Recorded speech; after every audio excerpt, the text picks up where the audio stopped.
check one, check one two, test one, check one, check one two, test one two three, check one, check one, test one two, test one,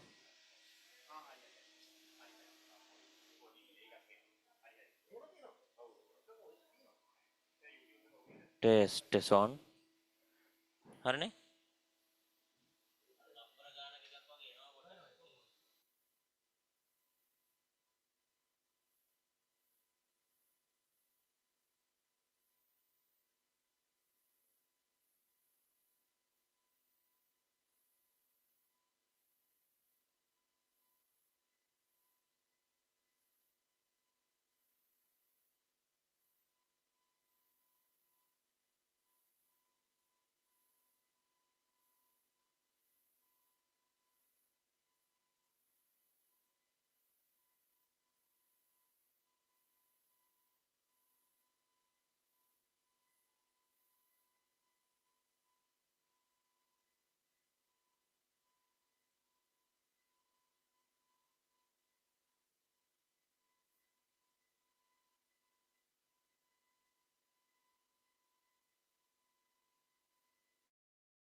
Test one.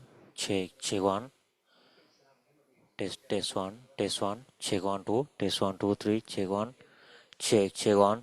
Check one. Check one two. Test one. Check one two. Test one. என்னது isto sema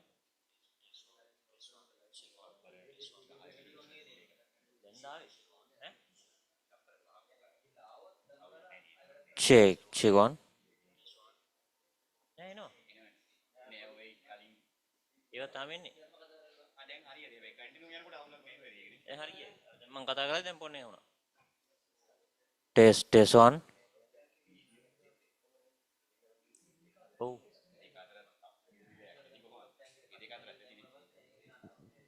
check one two. Test one.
Check one, two, three.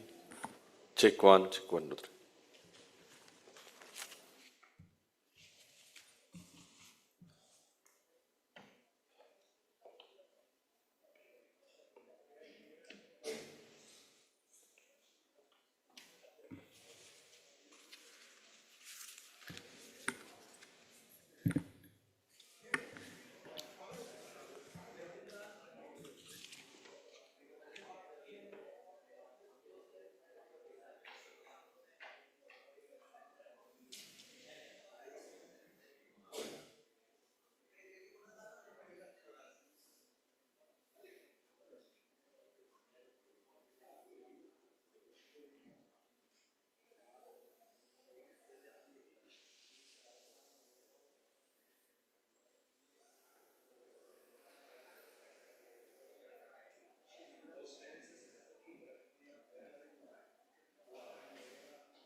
Check one, two, test one.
Nestled in Ratmalana, the Kotalavala Defence University, a trailblazer in defence-related higher education, was a labour of love for the late Prime Minister, Right Honourable General Sir John Kotalavala, whose life's work was to defend his country and inspire multitudes to do the same. General Sir John Kotalavala Defence University, or KDU, began as a tri-service academy tasked with sustaining the missions of the tri-forces. Its alumni possesses the skills and expertise necessary to coordinate activities efficiently on land, at sea and in the air. With the enactment of the Sir John Kotalavala Defence Academy Amendment Act, the Academy gained the authority to grant its own degrees. As the sole institution of its kind, the KDU, now a fully fledged university, offers education in defence, diplomacy and security. KDU, a renowned institution that enrolls students from across the world, offers a curriculum which equips students with the skills to develop their country's national security, military might, civilian workforce and economy. KDU provides a platform for those who desire to contribute to national security while also providing top-notch education in a range of disciplines, including engineering, law, medicine, management, social sciences and humanities, allied health sciences, built environment and special sciences, computing, IT, technology, criminology and police science. Since its inception, the KDU has produced alumni who have excelled in their chosen vocations and made noteworthy contributions to a variety of fields. During the 3-decade-long war, many of its alumni devoted their lives in defense of their nation's territorial integrity and sovereignty, while many more were recognized for their valor and accomplishments. The KDU offers students the opportunity to pursue academic specialties that they might otherwise have looked for abroad, thereby addressing the nation's brain drain.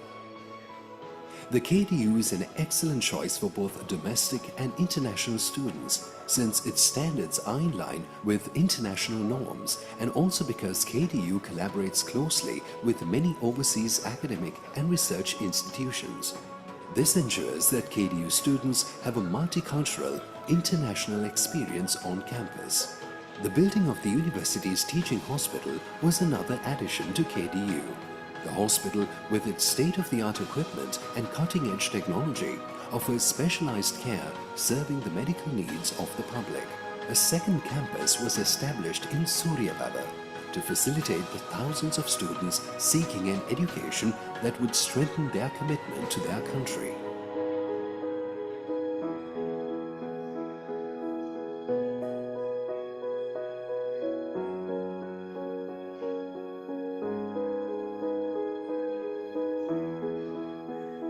The university has long served as a window to the nation and its youth, developing along with the shifts in national priorities, adapting to a new normal and expanding to accommodate more successes.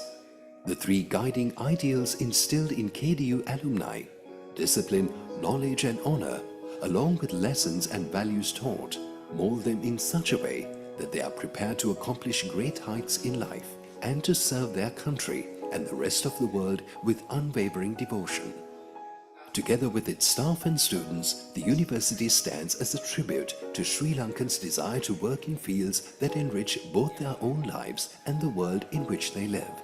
In recognition of the Institute's noteworthy contribution to both Sri Lanka's military and country, KDU was awarded President and University Colours in August 2022.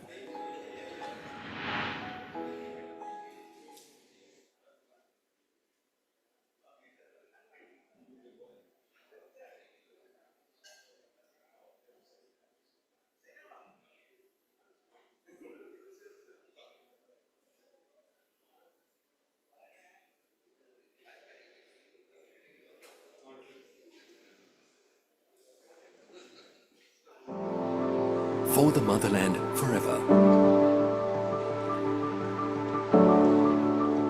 A dictum engraved on the coat of arms of the eminent personality, late Prime Minister Right Honourable Sir John Kotalavala, would become the founding cornerstone of the prestigious General Sir John Kotalavala Defence University. Nestled in the heart of Ratmalana, Sri Lanka, The university, a beacon of defense-related higher education, was a labor of love for the general, whose life's work was to protect his country and entice thousands of others to do so.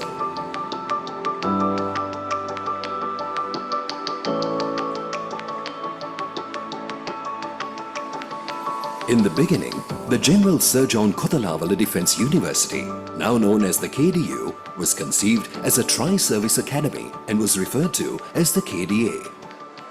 The academy at the time was tasked with upholding the roles of the three armed forces. Graduates belonging to each military discipline were skilled with the knowledge to effectively coordinate on ground, at sea and in air. With the Sir John Kothalavala Defence Academy Amendment Act, the Academy was empowered with the right to award degrees of its own. With the renaming in 2007 as the General Sir John Kothalavala Defence University, the Academy commenced its transformation to be a fully fledged university, becoming the only establishment of its nature to impart defence, diplomacy and security-related education in Sri Lanka.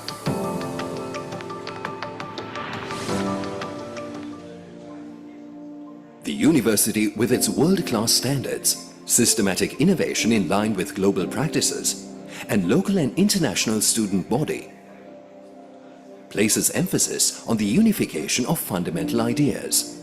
These pillars have world over been successful in the development of countries, their defense mechanisms, and enhancing the civilian workforce.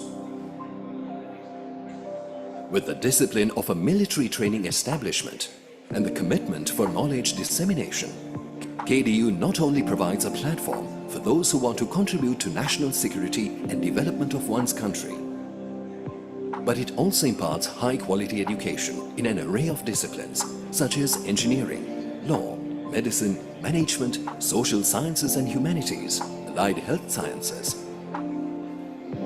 built environment and special sciences, computing and IT, technology, criminology and police science.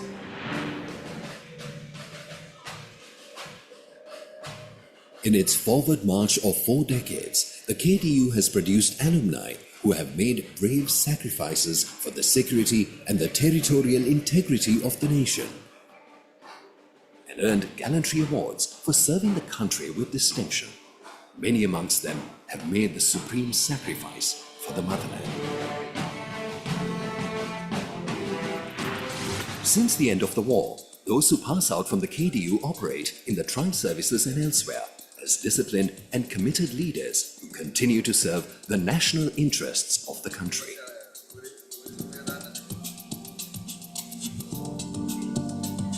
The KDU is home to multiple faculties and disciplines that empower and provide a range of choice to both tri-service office cadets and day scholars. Day scholars whose focus is not to pursue a military career are also able to learn on campus while truly understanding the dedication of their counterparts, the tri-service office cadets and police officers. This leads to a harmonious environment between civilians and the military, both on and off the campus, due to their shared experiences at the KDU. Addressing national issues with brain drain, the KDU offers Sri Lankan youth an opportunity to take on fields of study that would have previously been sought out in other countries. The benchmarks set within the university continue to be on par with international standards, with foreign students making up a significant part of the student body. This, along with multiple collaborations with global educational bodies, result in a multicultural, global experience on campus, and also ensures a significant contribution to the foreign currency reserves of the country.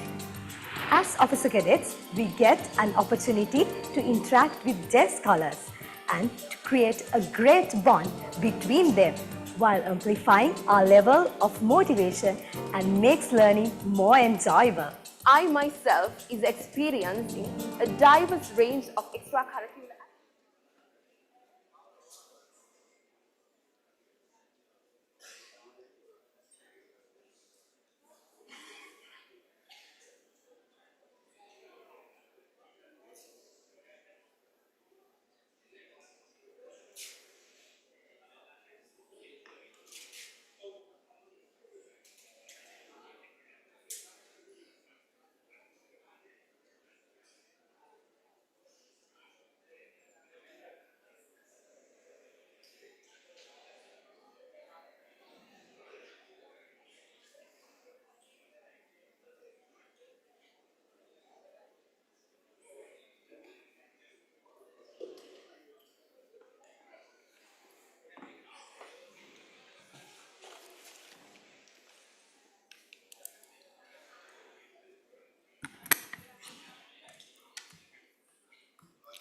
Good morning, ladies and gentlemen. I'm Major Imran Hussain from Faculty of Defense and Strategic Studies. I'm Dinu Jayawardena from Faculty of Law. We warmly welcome you all to the 17th International Research Conference 2024 of General Sir John Kotalawala Defense University. A research conference in this magnitude would not be possible without our sponsors. Our platinum sponsors are Bank of Ceylon and People's Bank. gold sponsors, Technomedics. co-partners, Haley's Life Science, Delmage and Saw Engineering. technical partners, ISACA, SLY, CSSL, FETIS, IET and the Chartered Institute of Logistics and Transport. media partners, Sirasa News First and Satyaga Aruna. hospitality partner, Mount Lavinia Hotel. travel partner, Classic Travel. audience engagement partner, Emojot. are partnering with us to make this event possible. We extend our heartfelt gratitude towards them on behalf of General Sir John Kotalawala Defense University. කාලෙකෙල්ලන්ට කොල්ලන්ට BOC තමයි trend එක code එකෙන් විතරක්ම නෙවෙයි smart පේ හැම තැනකම ඇත්තේ හන්දිය කඩෙත් BOC connect ගනුදෙනු හරි ලේසිනේ ඒකවුන්ට් ඕපනින් සල්ලි ට්‍රාන්ස්ෆර් ඔන්ලයින් මොබයිල් කරන්නේ BOC එකලා සෙට් වුණොත් බැංකින් හරි ඊසිනේ Innovative banking services to every corner of the nation. Bank of Ceylon.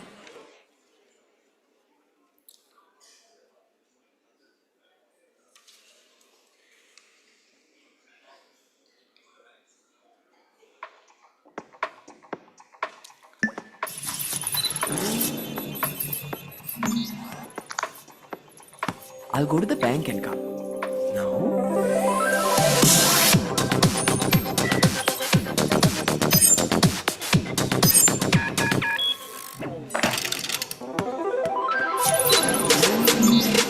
Level up with super fast banking and live life your way. I'm going shopping.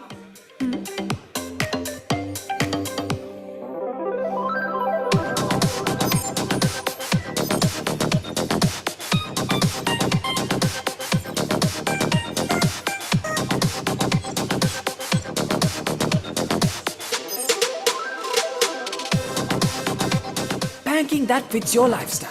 Next Gen Digital Banking from People's Bank.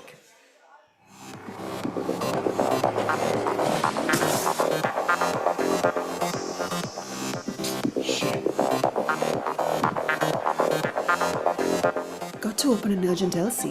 No?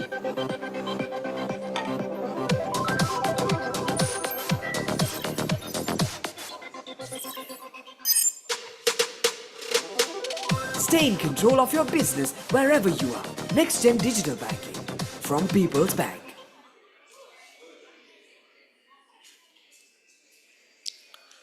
Ladies and gentlemen, the proceedings of today's inauguration ceremony of the 17th International Research Conference 2024 will be commencing shortly. We kindly request you to be seated and to keep your mobile phones on silent mode until the end of the session. You can now scan the QR code displayed on the screen for the abstract book and the program book.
Ladies and gentlemen, please rise from your seats as we are now witnessing the arrival of the chief guest, General Shanta Kotegoda, retired WWV, RWP, RSP, VSV, USP, NDC, the Chancellor of General Sir John Kotalawala Defence University, accompanied by Rear Admiral HGU Dhammika Kumara, VSV, USP, PSC, the Vice Chancellor of General Sir John Kotalawala Defence University.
You may be seated.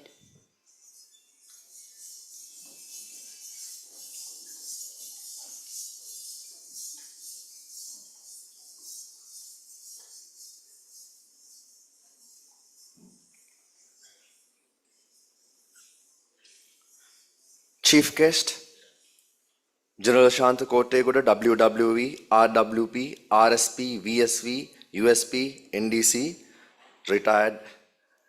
The Chancellor of General Sir John Kotalavala Defence University.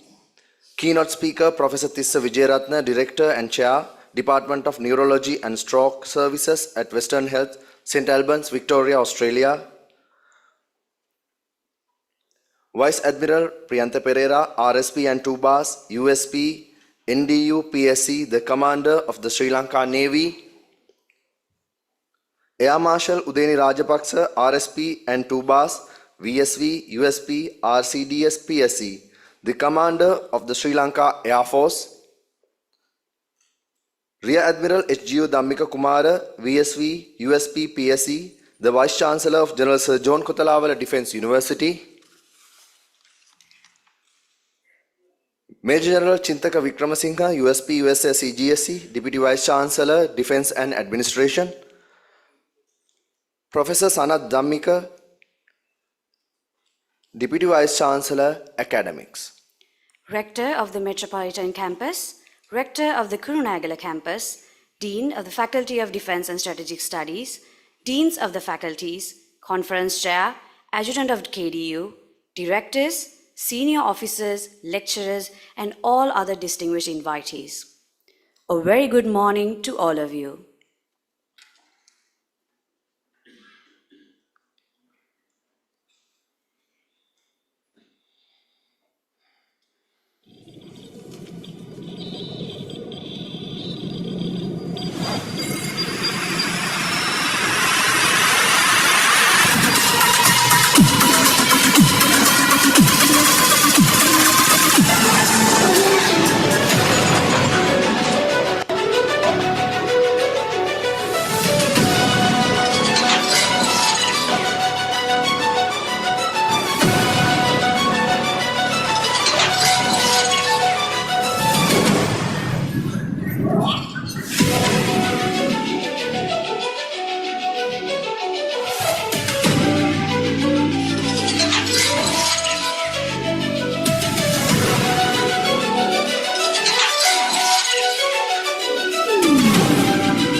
Ladies and gentlemen, we warmly welcome you all to the inauguration ceremony of 17th International Research Conference of General Sir John Kotalavala Defence University on the theme of Unraveling the Paradigm Shift, Revolutions in the Era of AI.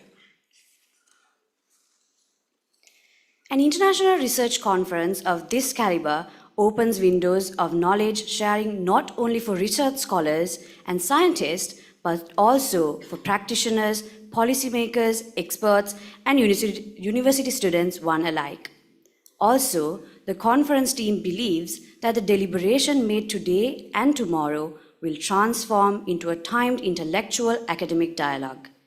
As the International Research Conference team of 2024 suggests, we, the only defense university of Sri Lanka, aims to provide multidisciplinary stage to scholars and practitioners based in Sri Lanka and overseas to ingrain their novel cognitive thoughts, innovative research findings, and industrially applicable research ideas to fulfill the national responsibility entrusted upon all of us.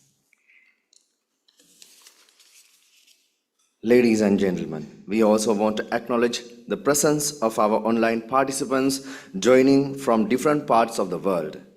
Irrespective of their differences in the times, we are grateful for your presence with us today and for the continued confidence placed upon General Sir John Kotalavala Defence University. For the motherland forever is what we at KDU believe in. Ladies and gentlemen, in order to pay respect to our alma mater, I invite you all to rise for the KDU anthem.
Thank you, and please remain standing. For their love towards their motherland, they accepted death, and thus renounced all debts, and made immortal their patriotism and virtue. We do not know them all, but we owe them all. All gave some gave all. Let us stand in 2 minutes of silence to remember and honor the war heroes who made the ultimate sacrifice.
Thank you.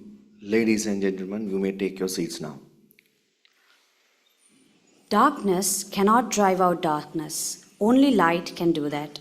In keeping up with the customs and traditions of our great nation, it is now time to light a guiding flame to symbolically mark new beginnings.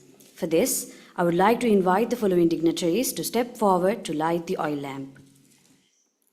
Chief guest, General Shanta Kotegoda, retired the Chancellor of General Sir John Kotalawala Defence University.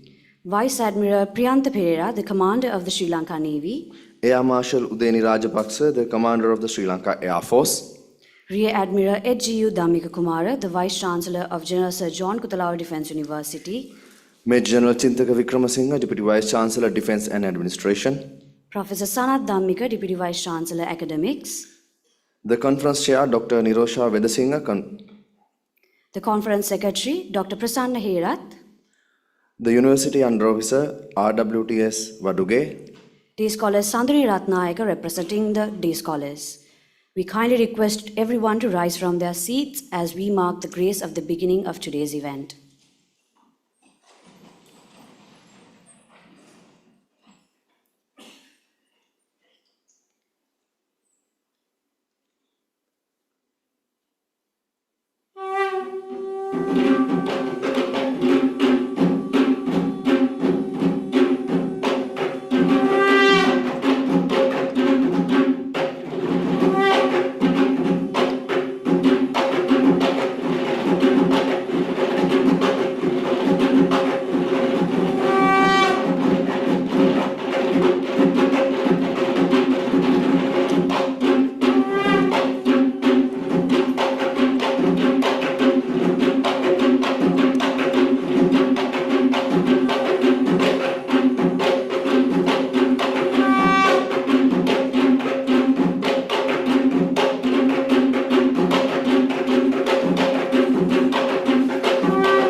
May the radiant light from the oil lamp before you all bring happiness and success in the days ahead of us.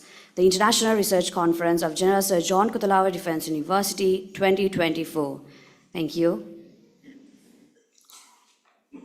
Puja, meaning act of worship, is a ritual performed through traditional dance to offer devotional homage and blessings to the gods and deities. The sacred dance also seeks blessings for the both performers and the audience. Ladies and gentlemen, please join me in welcoming the dance troupe of Faculty of Computing and Faculty of Management, Social Sciences and Humanities as they perform the welcome dance, a spiritual gesture to honor our esteemed guest and audience celebrating this inauguration ceremony.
தந்தன தானா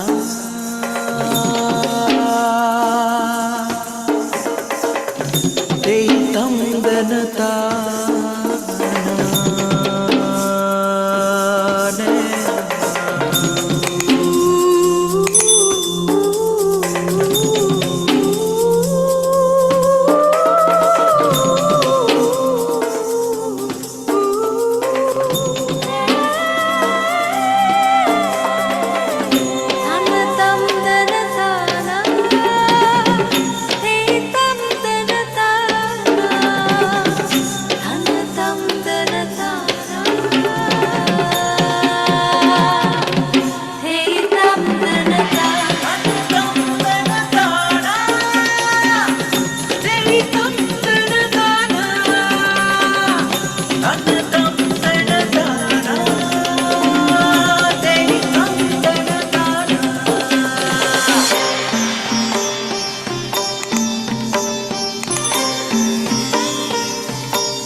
Your graceful performance had added a spiritual and cultural richness to this event, setting the tone beautifully for our ceremony. Thank you for honoring us and our guests with your artistry and devotion.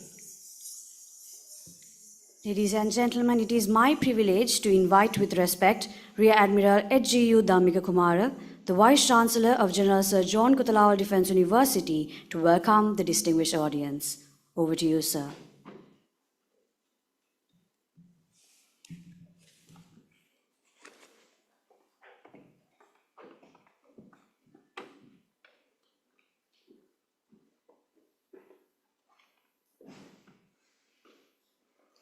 The Chief Guest, Chancellor, General Sir John Kothalawa Defence University, General Santha Kottegoda, retired, WWV, RWP, RSP, VSV, USP, NDC. Keynote speaker, Professor Tissa Wijeratna, Senior Neurologist, Clinician Scientist, Advocate, Global Health Expert, Educator.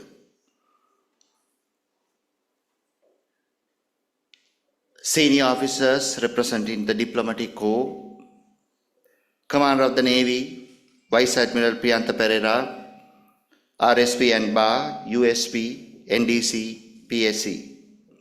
Commander of the Air Force, Air Marshal Udeni Rajapaksha, RSP and BA, VSV, USP, RCDS, PSC.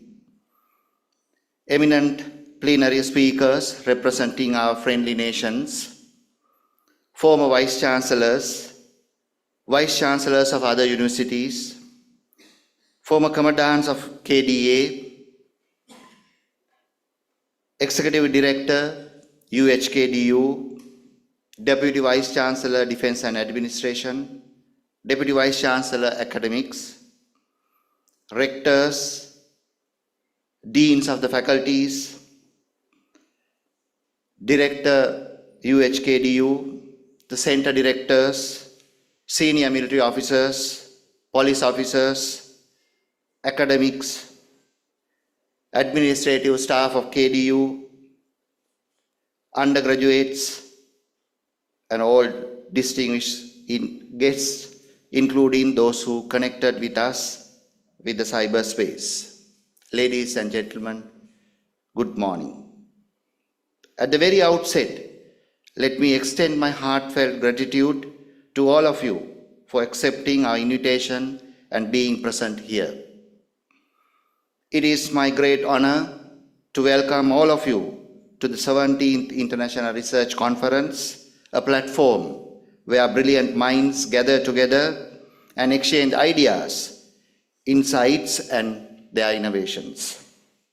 As the Vice Chancellor of KDU, I am especially proud to be hosting this conference at a time when the world stands at the crossroads of remarkable transformation. First of all, I warmly welcome our chief guest, General Santha Kottegoda, the Chancellor of General Sir John Kothalawa Defence University, for gracing this important occasion.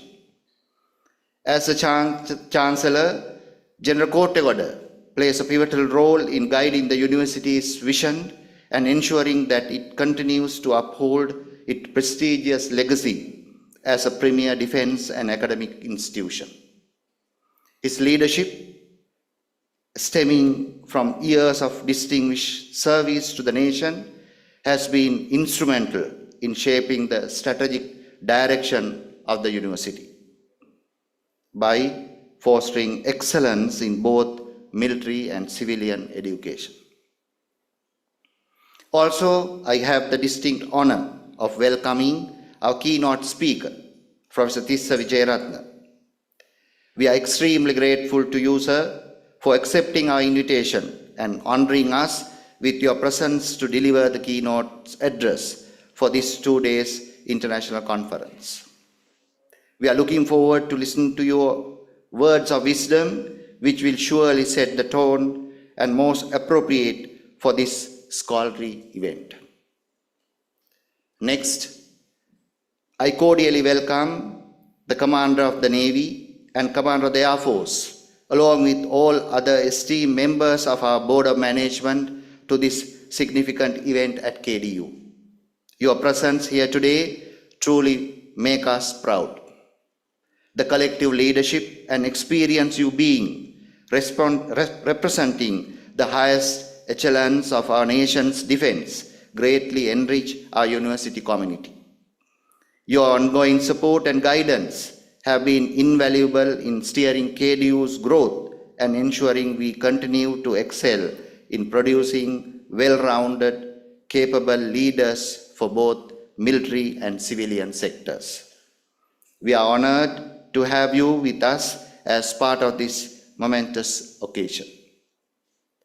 Let me also warmly welcome the members of Diplomatic Corps representing our friendly nations, vice-chancellors and senior academics from other universities, former commandants of KDA, former chancellors and vice-chancellors of KDU, other officials of Ministry of Defense, academics, senior military officers, plenary speakers, scholars presenting papers in this 2 days conference, and all other distinguished invitees and students joining in this event physically as well as on cyberspace. As the Vice Chancellor of KDU, I highly appreciate your valuable presence at this occasion. Ladies and gentlemen, today we are glad to state that KDU has firmly established its footprints as a unique higher education model in the world and especially in Sri Lanka. General Sir John Kothawala Defence University's steady growth, quality of its output and its popularity as a higher education institution in Asia is evident in the Times Higher Education Impact Ranking 2024, where KDU is ranked #1 position in countries for achieving 6 Sustainable Development Goals. Further, KDU ranked #2 position in affordable clean energy and good health and well-being.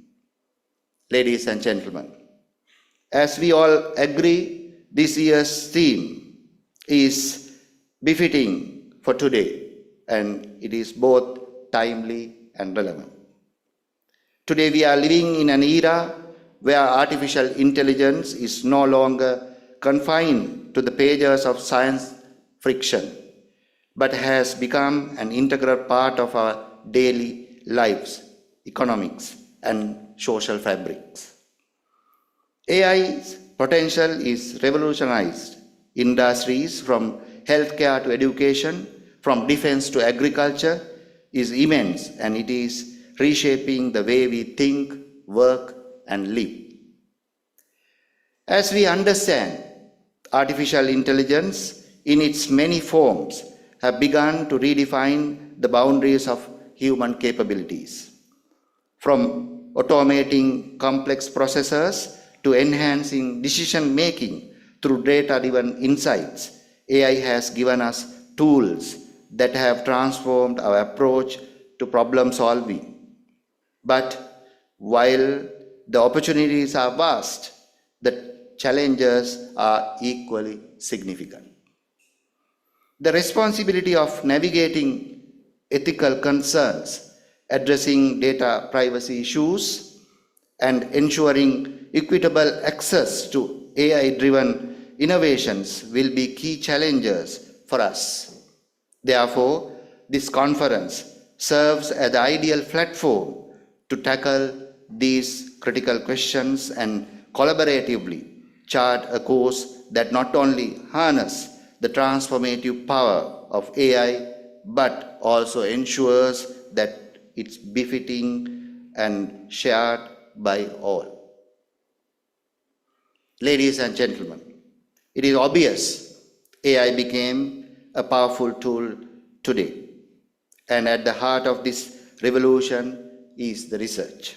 Therefore, your research is the foundation upon which AI's future will be built.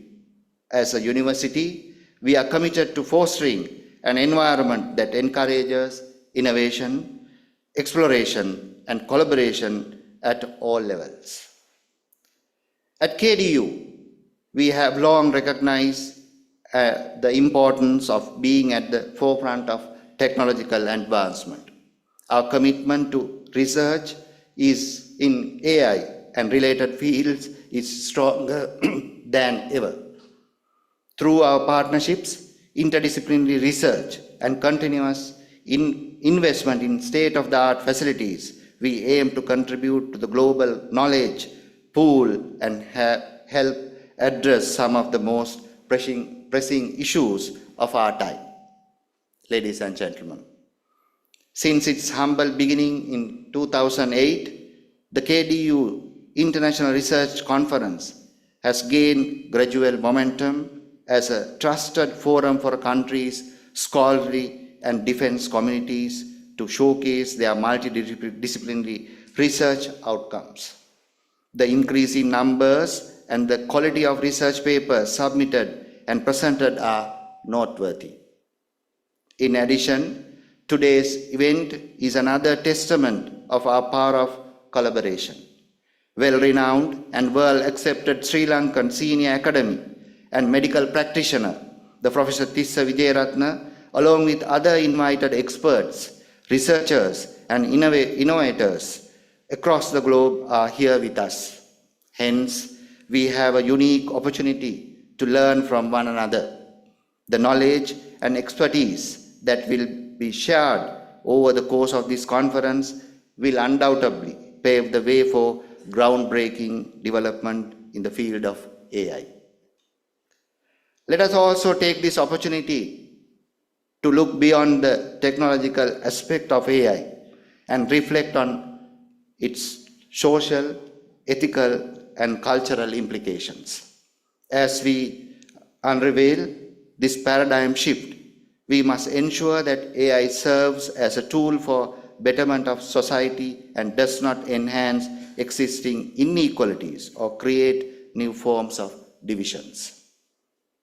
Ladies and gentlemen, now I take this opportunity to congratulate all the presenters today and tomorrow, and my message for those researchers whose papers are not selected through the double-blind reviewing process is not to get disheartened.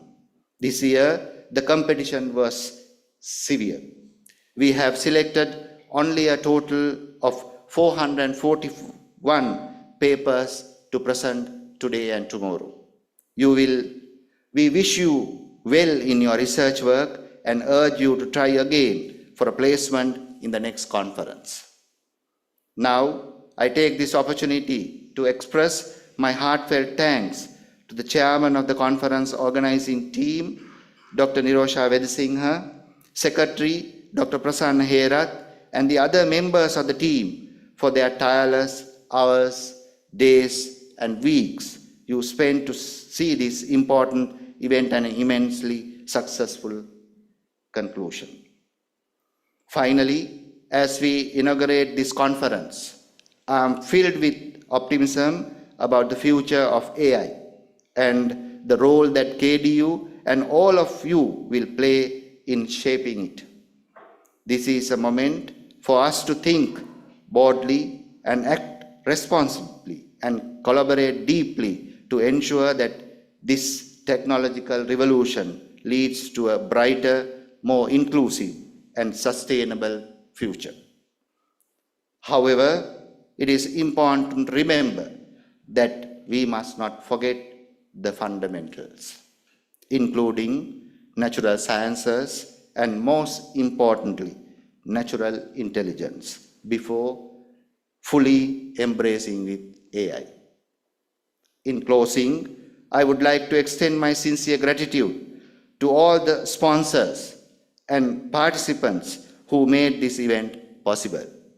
I look forward to the discussions, debates, and ideas that will emerge from this conference, and I am confident that together we will unveil the paradigm shift and navigate this new era of AI with wisdom and foresight.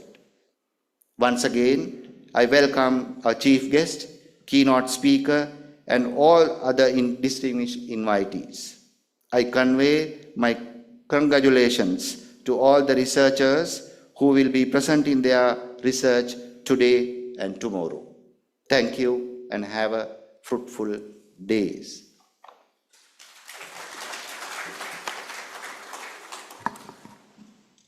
Thank you, sir.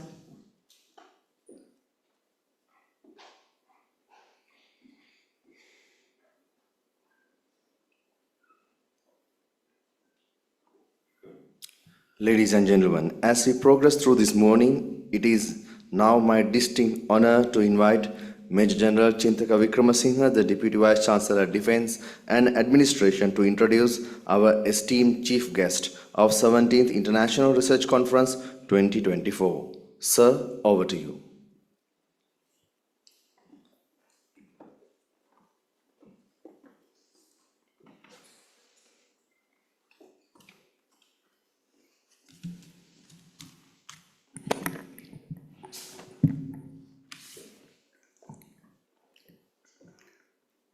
The chief guest, the keynote speaker, all other distinguished invitees, ladies and gentlemen, good morning.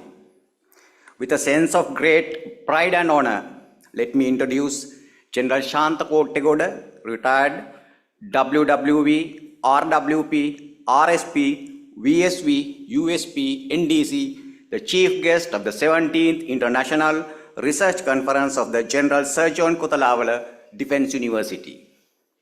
I am confident that this esteemed audience will forgive me if I miss any notable aspects of the exemplary character, unwavering bravery, meticulous diplomacy, and an efficient administration of this great individual due to time constraints.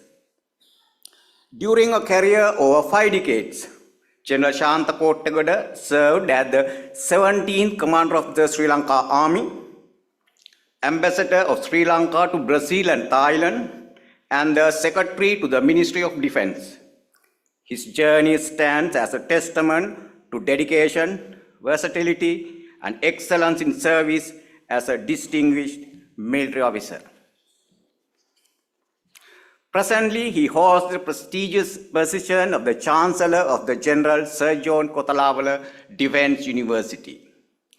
General Shantha Kottegoda is a proud product of St. Aloysius College Galle and St. Thomas's College Mount Lavinia. He was an active sportsman in many sports, including cricket, athletics, hockey, rifle shooting, swimming, and water polo.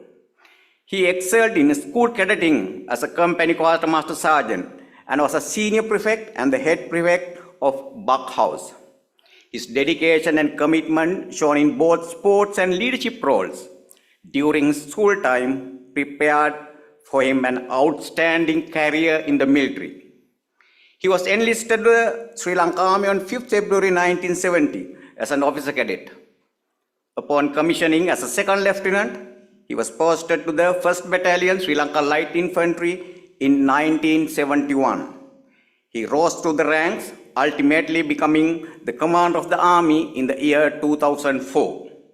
Some of the other key appointments he held during his illustrious military career: the commanding officer of the 4th Battalion Sri Lanka Light Infantry, Commander 3rd Brigade, Commander 5th Brigade, and Commander 10th Brigade, Director Military Intelligence, General Officer Commanding of 2-1 Infantry Division, 5-1 and 5-5 Infantry Divisions, Overall Operations Command in the East, Commander Security Forces 1E, Colonel of the Regiment Sri Lanka Light Infantry, Deputy Chief of Staff of the Army, Commandant Sri Lanka Army Volunteer Force, and the Chief of Staff of the Army. During his long military career, he followed numerous local and overseas courses, enhancing his professional competency. The long list of professional courses include the Senior Command Course and the National Defence College Course in India, Pacific Area Special Operation Course in Hawaii, USA, and also he was offered a special training course by British Security Services, M15, on intelligence and protective security in the UK. General Kottegoda, who is a military officer of par excellence, is a well-decorated warrior. In praise of his bravery, unblemished character, and dedication to the service, He was awarded with many gallantry and other medals, including Veera Vikrama Vibhushanya, WWV, Rana Vikrama Padakkama, RWP, Ranasura Padakkama, RSP, twice, and Uttama Seva Padakkama, USP. General Kottegoda had authored a book titled The Conflict That Eluded Peace, in which he recalls his experience on gallantry and bravery of the true sons and daughters of the armed forces, civil defense force and police during the 30-year-long armed conflict. He also served the country as the ambassador of Sri Lanka to Brazil and Thailand, where he showcased his extensive knowledge of diplomacy and international relations. In the aftermath of the Easter Sunday attacks in Sri Lanka, he was appointed as the Secretary to the Ministry of Defense, where he demonstrated his professional skills in maintaining peace and security and efficient administration. General Shanta Kottegoda is married to Mrs. Shania Kottegoda and blessed with 2 children. Ladies and gentlemen, without further ado, let me respectfully invite the chief guest of the 17th International Research Conference, General Shanta Kottegoda, retired, WWV, RWP, RSP, VSP, USP, NDC, the Chancellor of the General Sir John Kotalawala Defence University, to address the gathering. Sir, over to you.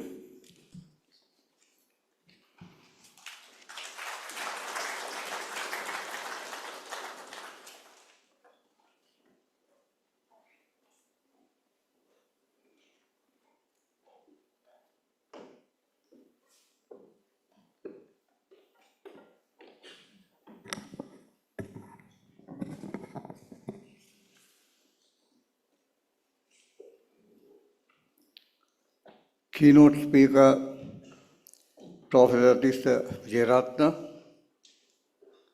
members of the Diplomatic Corps, Commander of the Navy, Vice Admiral Piyanda Perra, Commander of the Air Force, Air Marshal Udayani Rajapaksa, Additional Secretary, Parliamentary Affairs and Policy, Mrs. Indika Vijay Gunawardena, Vice Chancellor of the KDU, Rear Admiral HGU Dhamika Kumara,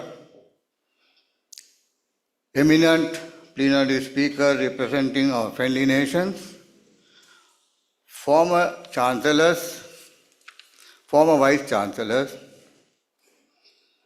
former commandants of KDA, rectors of KDU campuses and deputy vice chancellors, deans of faculties and center directors, senior military officers and police officers, academics, administrative staff, undergraduate, all distinguished guests, including those who are connected with us in the cyber space. Ladies and gentlemen, good morning. Firstly, let me thank the Deputy Vice Chancellor for the kind introduction he gave. I think it was longer than what I'm going to talk to you now. Thank you very much.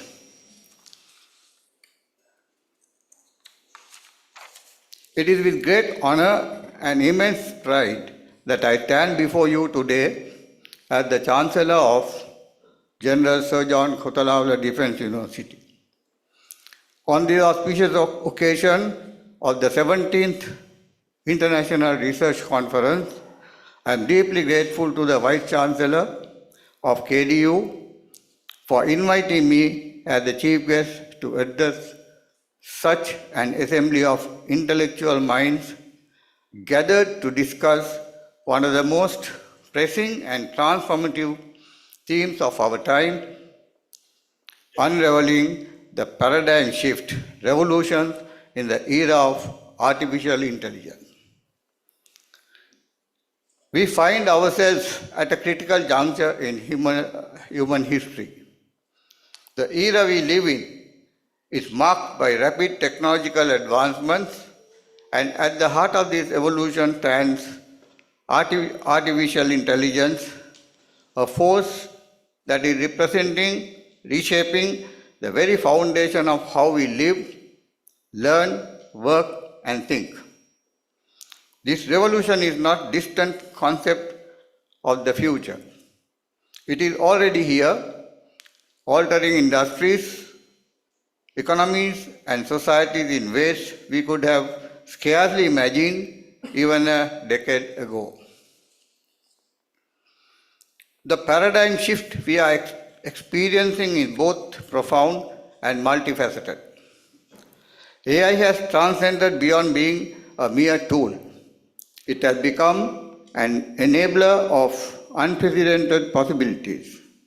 Whether it is in healthcare, where AI is predicting diseases with precision beyond human capabilities, or in education, where personalized learning algorithms are transforming how we impart knowledge, or even in defense, where AI is redefining strategic thinking and cybersecurity.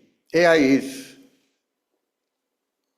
unraveling a new reality. However, we must understand that AI is more than just a revolution of technology. It is a revolution of thought, ethics, and responsibility. As much as we are at the cusp of a new era filled with promise, we are also faced with significant challenges. How do we balance the immense power of AI with the ethical responsibility to ensure it serves humanity's greater good? How do we preserve human values in a world increasingly governed by algorithms and data? The essence of this conference theme, Unraveling the Paradigm Shift, is in understanding that revolutions in AI are not linear but exponential. AI systems today are capable of learning at a pace far beyond human comprehension, and as we develop these technologies, we must also evolve our thinking. This evolution cannot be limited to engineers and technologies. This evolution cannot be limited to engineers and technologies. It must involve policymakers, educators, legal experts, and most importantly, society as a whole. In defense and security, AI's implications are even more pronounced. The nature of warfare, strategy, and national security is changing rapidly. Autonomous systems, AI-driven intelligence analysis, and cyber defense are not just the future. They are today's reality. At this university, we have the unique responsibility to shape the future leaders who will navigate these uncharted waters. Our role is not just to create experts in AI, but to develop critical thinkers who understand the broader implications of these technologies for national and global security. Today, we are privileged to witness some of the finest research minds of the world come together to explore these challenges and opportunities. Research, as you all know, is a beacon that lights the path forward. It is through your tireless efforts that we will continue to deepen our understanding of AI, push the boundaries of what is possible, and most importantly, ensure that we chart a course where technology and humanity coexist harmoniously.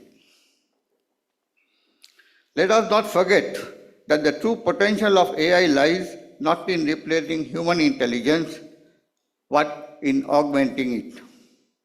AI should not be viewed as a competitor, but as a collaborator, a force that can elevate human creativity, innovation, and decision-making to new heights. As researchers, you have the power to guide the direction of this collaboration. As we look ahead, I urge each one of you to think critically about the world we are building.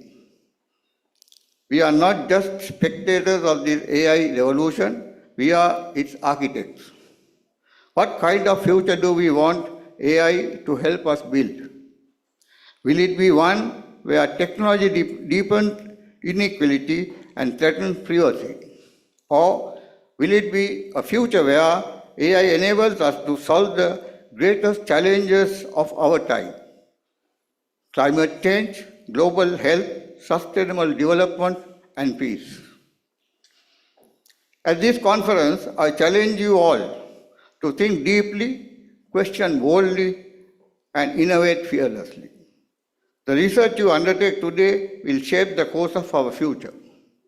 Remember that the choices we make in the era of AI will define the trajectory of humanity for generations to come. As we unravel the paradigm shift brought by AI, let us do so with wisdom, foresight, and compassion. Let this conference serve as a platform where ideas flourish, where collaboration knows no boundaries, and where the seeds of revolutionary thinking are planted. Together, let us shape a world where AI serves as a force for good, enhancing the human experience rather than diminishing it. In conclusion, I want to commend each of you for your commitment to research, to innovation, and to shaping the future. This conference marks not just an intellectual gathering, but a call to action, a call to lead the revolutions of artificial intelligence with a collective sense of purpose and responsibility. May your discussions be fruitful, your insights be groundbreaking, and your contributions timeless. Thank you. Sir, we respectfully request you to remain on stage.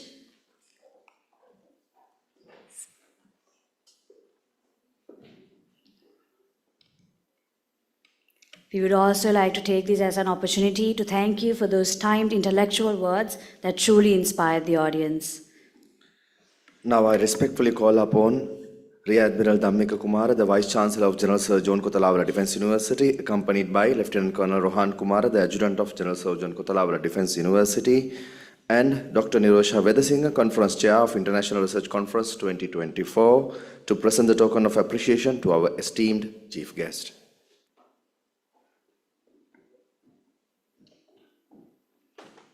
Ladies and gentlemen, this remarkable hand portrait was painted by one of our very own day scholar, Milshadi Silva, a talented fourth-year undergraduate from the Department of Physiotherapy, Faculty of Allied Health Sciences.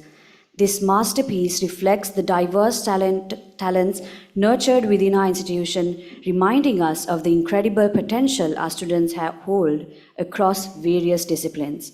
We are immensely proud to call her one of our own.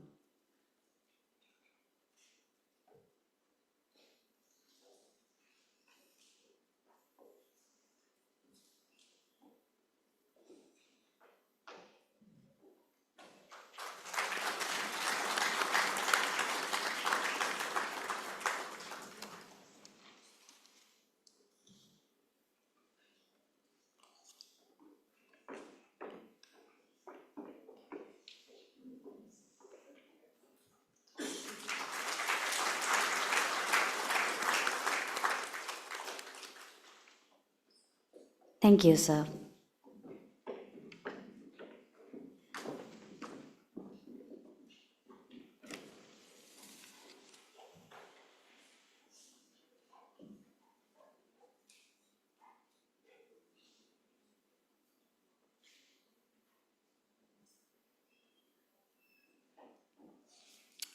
Ladies and gentlemen, now I respectfully invite Professor K.S. Dhammika, the Deputy Vice Chancellor Academics, to introduce the keynote speaker of 17th International Research Conference 2024. Sir, over to you.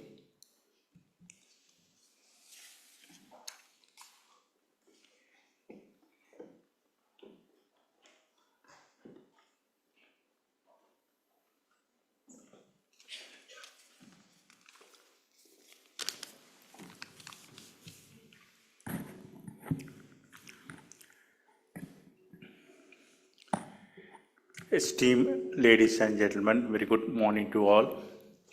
It is my pleasure and great honor to introduce the keynote speaker to the IRC 2024 of KDU. Professor Tissa Vijayratne is a senior neurologist, professor in neurology, director, academic medicine and head of the Department of Neurology and Stroke at Western Health. In addition to that, he is a professor in esteemed and world-ranked universities in Australia, such as Victoria University, University of Melbourne, La Trobe University, and RMIT Australia. He was awarded the PhD from the La Trobe University, Australia. He is a proud alumni of Faculty of Medicine, University of Peradeniya. Professor Vijayratne obtained numerous academic awards. Most significantly, Professor Vijayratne was the first neurologist to be awarded the inaugural Ted Munshett Award for his contribution in global neurology education and advocacy in 2017. Further, Professor Vijayratne became the first Australian Sri Lankan neurologist to be awarded the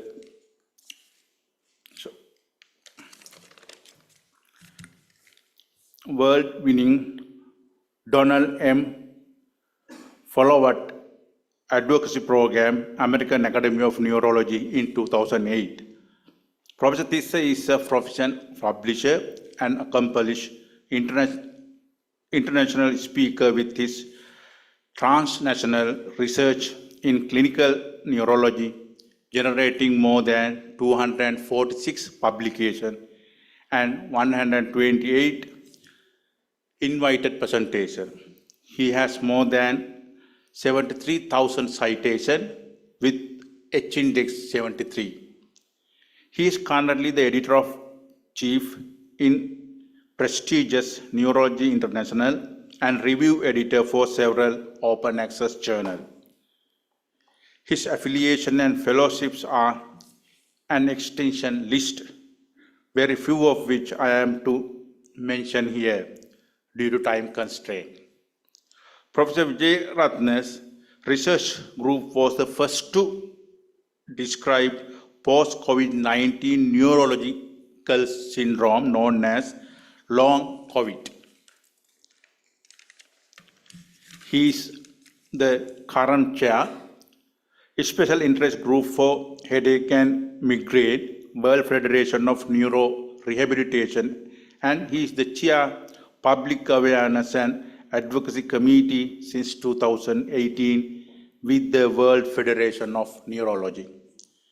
He is truly an inspirational to the young academia in Sri Lanka, as he is currently recognized as the link between the developing and developed world in the sphere of neuroscience. Without taking much time in introducing his list of considerably lengthy contribution to the field, it is right time to invite our esteemed chief guest, Professor Vijayratne, for the speech. Over to you, sir. Thank you.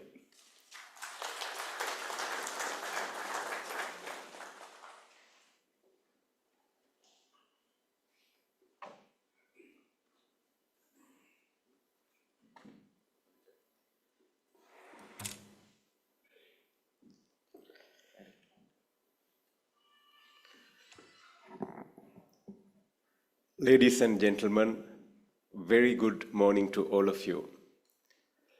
It is an honor and privilege to be selected to do this keynote in this prestigious symposium. So I thank you, Rear Admiral Dhammika and the team for that. It is also an honor and special privilege to sit on the same row in the caliber of giants like these gentlemen that I'm not going to name. They are the reason that we still remain alive today. So I thank you for all of you for that enormous contribution and also the fallen war heroes of our time.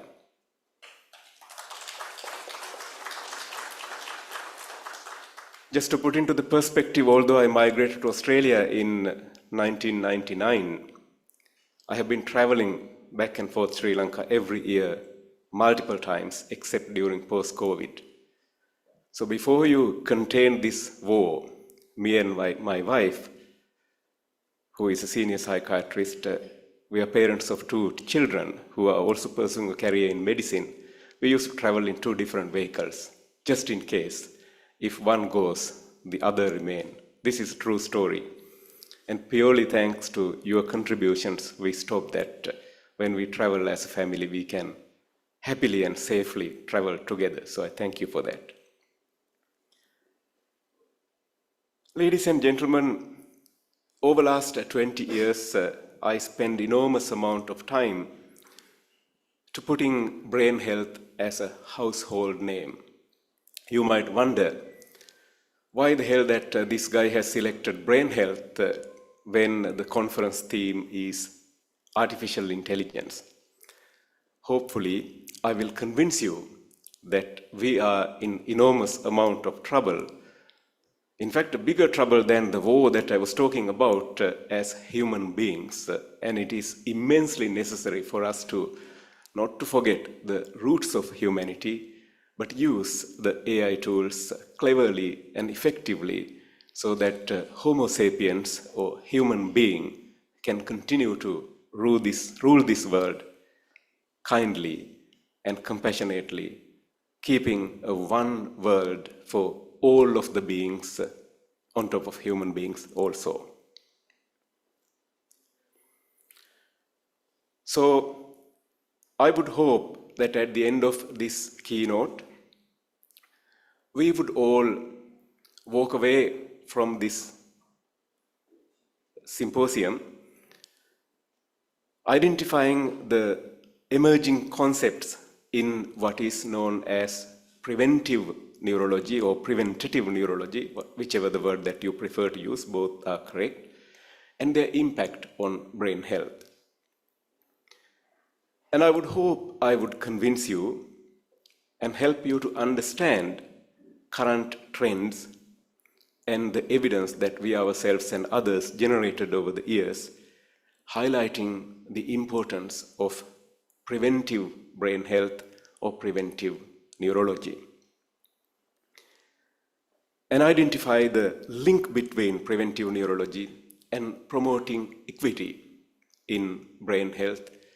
And every single sentence that I mentioned there is linked with enormous potential in AI also. I have no conflict of interest to declare here, and I will not be using anything that has not been proven with evidence base during this talk. So the plan that I'm going to spend your valuable time over next half an hour or 45 minutes is I would always like to start the question why that I have been asking since I was about 6 or 7 years of age from very rural Bandarwala town in one of the most majestic mountain tops. So I wanted to know why from the very beginning, and I will try and explain why we should care in this theme. Then I'll introduce some concepts of preventive neurology, and then I will tell about what we have done with World Brain Day, which is one of our babies. I introduced the concept and I had same support from one of the academics from Aga Khan University, Karachi, and it's a huge global phenomenon now, so I'll spend some time on that. Then I'll introduce the definition of brain health and what is known as intersectoral global action plan from World Health Organization and what prestigious institute like KDU could do with the help of IGAP with a global impact. And I will spend some time on 2024 World Brain Day campaign that I co-chaired with one of my colleagues from Mayo University, USA, and then some final tips and takeaways. So let's start with the question, why should we care? This is a snapshot from a paper that we published in Lancet Neurology, which has impact factor over 50, the highest impact factor neurology journal, where we analyzed the current status of brain disorders worldwide. We told the world that 1/3 of this audience is suffering from a brain disorder, whether you are aware of it or not. That may be early Parkinson's disease, early Alzheimer's dementia, undiagnosed motor neuron disease, migraine. So I have listed big 37 on the right hand corner. If I can get the mouse here, so that's stroke, then neonatal encephalopathy, migraine, dementia, diabetes-induced nerve damage, meningitis, that's infection around your brain coverings, epilepsy, preterm birth, autism spectrum disorder, and brain cancer. That's the top 10. I haven't recognized the top 10 allocated to Sri Lanka, which we can do on this paper, but this basically gives you an idea where things are. That's almost close to 4 billion people globally. So as you could see, you could probably understand why this world is in such a mess at this point of time, nearly 200 conflicts worldwide. And really terrible, probably should have been prevented wars in different parts of the world that is going to impact all of us. My explanation for this is some of these leaders, or so-called leaders, are probably also suffering from undiagnosed brain disorder, so that they're not making the most wise decisions that we used to see from some of the exceptionally good leaders in the past. Coming back to the reality, why should you care as a prestigious university in Australia? I always tell this, that Faculty of Medicine in KDU is on the way to become the best medical school in this country because of your strict discipline.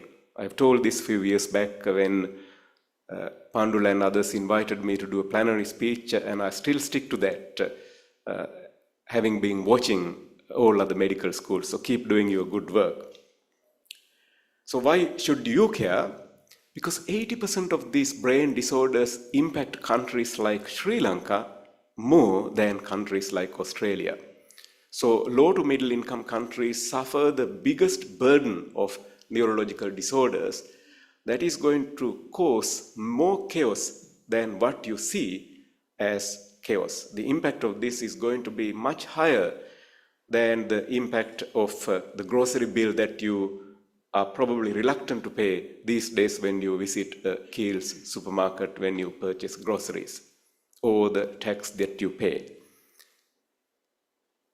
The other reason that why should you care is majority of these brain disorders are preventable. Say for an example, stroke.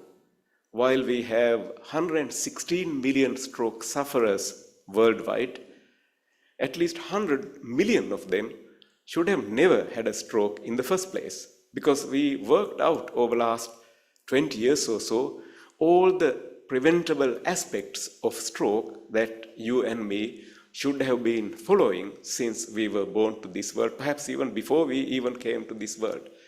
But we have failed to deliver this at community level. So part of us as academics and clinicians, what we need to do is use all the tools that we have, including artificial intelligence tools. Say for an example, if Facebook can be used to topple governments, why can't we use the same tool to spread preventative brain health messages across lifespan? If X can be used to topple government or spread the wrong message, why can't we use the same tool to spread the correct message, right message? And if algorithms can be developed to spread the wrong message, why can't we develop algorithms to develop the right message? See, Lord Buddha, if you don't believe in his philosophy, just accept him as a philosopher. Almost 3,000 years ago, he was able to deliver really cool, most appropriate preventative brain health strategies without giving that the name brain health. In fact, his definition was directly in line with what World Health Organization came as a brain health definition in some way, which only came to us only last year. So you can see that in Southeast Asia, you already have the ingredient that traditionally came upon that we should be the ones to deliver and show this to the rest of the world, how we can use these cool tools that technology is providing us to promote humanity and promote brain health. So hopefully, I would have convinced you now why we should care whether you are a neurologist or non-physician or engineer, that everything that you do is driven by your brain. These enormous gentlemen gave us a free Sri Lanka because of their brains, not because of their weapons. Weapons were useful, but they had to use their brain strategically and effectively to win. So you express your love, compassion, you sing songs, you dance, you communicate with each other because of your brain. So without brain, we are nothing. And here with this slide, I'm telling you that 1 in 3 of us are having a preventable brain disorder. Unless we do something about it, we are doomed as a species, not as an ethnic group or religious group, as a species. That's why we are promoting at global arena that we are in trouble. We can prevent these disorders. We need to work together to prevent brain disorders impacting us and promote brain health across lifespan. This morning I bumped onto a famous Mr. Publis Silva, who cooked food for my wedding 30 years ago because I got married at the same hotel. So we talked to each other. I took a photo with him to send to my wife and children because he carried my children when they were small because we used to come there quite regularly. He said to me, "Sir, I am 88 now and I wish to stay further 10 years and keep working, and this is my 68th year in Mount Lavinia Beach Hotel." And I asked from him, "How is your good wife? Is she in good health?" He said, "Yes, she is in good health and we are still together. And I would expect her to stay with me for the next 10 years also."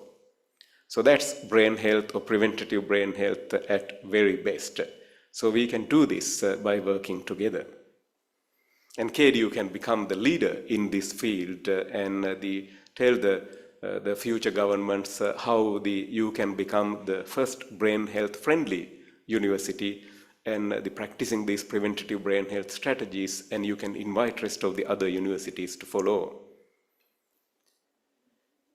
So I already introduced why we should care. On the picture that you see is the pre-publication diagram that we crafted for an invited editorial which is under review at the moment.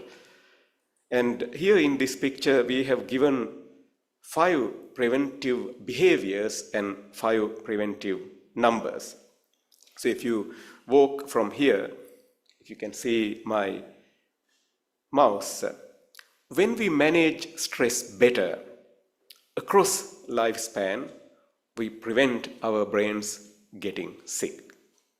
So whatever the morally correct thing that you can do to de-stress yourself or manage stress positively, that's going to help you in the long run to protect and preserve your brain so that as a human being, you have access to the full potential of your brain, so you can access this intelligence, which is bigger than all AI tools that is out there, as all AI tools still need human brains behind to work behind them to get the maximum benefit ethically, as you heard from Honorable Vice Chancellor and Chancellor both on their esteemed speeches.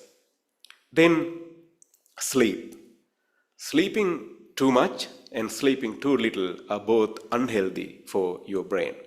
So if you could manage to get a good 6-7 hours of solid sleep, in the long run, that is going to protect your brain to be like Mr. Publis, as I mentioned before. And then eat healthy, eat plenty of fruits and vegetables, cut back on the carbohydrate portion in your food, cut back the red meat, eat as much as possible things like fish and the egg white, etc. So things that look green, yellow, except perhaps cannabis, are quite healthier to your brain. And then be physically active. Walk as much as possible, dance as much as possible, cycle as much as possible, and swim as much as possible. Whatever the physical activity that you could do, the more you do, better it is. That's quite helpful to preserve your brain health. And then be socially active and connected. Every opportunity that you get to know another person. Today, if you get the opportunity to get to know 2 or 3 extra human beings, do so. And get close to nature also, and more of that coming as we go along. So as you can see, you can pick 5 behaviors that is going to be brain healthy, like the 5 fingers of your right hand. You stick to them in the long run. So preventative health, preventive brain health in particular, and preventive neurology, you need to do them in the long run. I'll give you an example.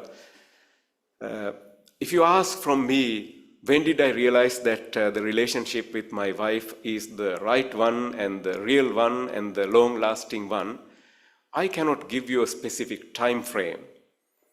The relationships between us, they do not occur on love at first sight or within a day or within 2 days. We build relationships along the long run. It's a lot of give and take. Those of us who are married, we know that the romance that got us together goes out of the window in a couple of months' time, and after that it's teamwork. You give, you take, and you create harmony between you two. You bring children to the world, and then you play a team sport to bring them as much as possible to be the most decent human beings that they can be. It's a really difficult and complex team sport, this thing called marriage. So similar to that sort of a very personal relationship, preventive health, you need to invest long term. You can't just practice preventive brain health or preventive health for a couple of days and expect that to deliver good brain health. It's not going to work. So make sure that you invest in preventive neurology for the long run. And this, we have failed to do so in the past so far. So I'll come to that on why later on. So once you learn those 5 behaviors, then you control 5 numbers. Very easy to learn. Blood pressure, blood sugar, cholesterol, body weight, and then the abdominal circumference. So the flat your tummy is, better your blood vessels supplying blood to the brain going to be, better your blood vessels supplying blood to the heart going to be, especially if you practice them in the long run. So easy to remember, isn't it? 5 behaviors, 5 numbers. So hopefully I convince you that preventive neurology is easy. If this is still difficult to remember, you heard many things about heart health. You know a lot about what is good for your heart. Every single thing that is good for your heart is good for your brain also. Every single thing that is good for your heart and brain is good for your kidneys also. So what we wanted to do in the coming years to essentially make sure that not only brain health is a household name, but we want preventive brain health is a household concept, and we practice preventive brain health, preventive neurology strategies throughout our lifespan. Before even children born to this world, the prospective parents practice good brain health strategies. The prospective moms wouldn't put anything into their tummy that could potentially harm their future child's brain health. And then when they're born to the world, we give them the best atmosphere that is possible to generate the best brain health that they can be. And then as we get older, when we move to like Mr. Pabilis Silva's age, we still tap to our brain as best as possible. So those of you who claim you are retired, my strongest advice is don't retire. You can retire officially, but get involved and keep tapping to your brain, keep learning, keep reading, keep volunteering, keep being engaged in social activities, and it is good for you. I'm not asking all of us to stay here forever. What I'm saying is that when we stay on this planet, we would need to access our brain as best as possible for its full potential so that we can live the best human life and we can give other humans the best human life that is possible, and we can go even broader. We can give this earth and rest of the other animals the best life that they can too, and we want this to be achieved as a one world. That's the ultimate goal that we wanted to achieve. I think I already introduced this concept that we need to practice preventive strategies across lifespan. As you can see, I put a picture here of a pregnant mom. So we want them to know about brain health and preventive brain health at that time. And then when we feed these little beautiful babies, we feed them as best as we can in a most healthy way, giving them the healthiest environment so that they can grow the best possible brain. And then as we get older, as we get to 60, 70 plus also. So it is important that we need to target the root causes of risk factors and then focus on prevention before the risk factors develop. In other words, we should not wait. I think one of the reasons that we failed preventive health miserably, I know that your dean is in public health, so he would agree with me what I'm saying. At the moment, what we practice is we wait until you get sick, and then you come and see us, and we preach you about preventive health when the problem occurred. What we are proposing is, while it is a good thing to treat your risk factors and fix you up as much as possible, we need to put in preventive strategies way before that happens. Successful marriages prevent divorce by investing on relationship building things from the very beginning. That's why they're not ending up with divorce. There's no magic between those successful marriages and others. Those wives who are not happy with their husbands, I can tell you that every husband is basically the same. So not much difference in men. Those partnerships who give and take and invest on long-term relationships know this, and they play the team game and they survive successfully. It's the same with preventive health and preventive brain health. We need to invest them on long-term plans before problems occur. And an academic institute such as KDU should consider looking at their curriculum and add preventive neurology and preventive brain health as part of the syllabus. You might add things such as universal prevention training to the training pathways, selective prevention training, and incorporate clinical and public health research for the toolkit.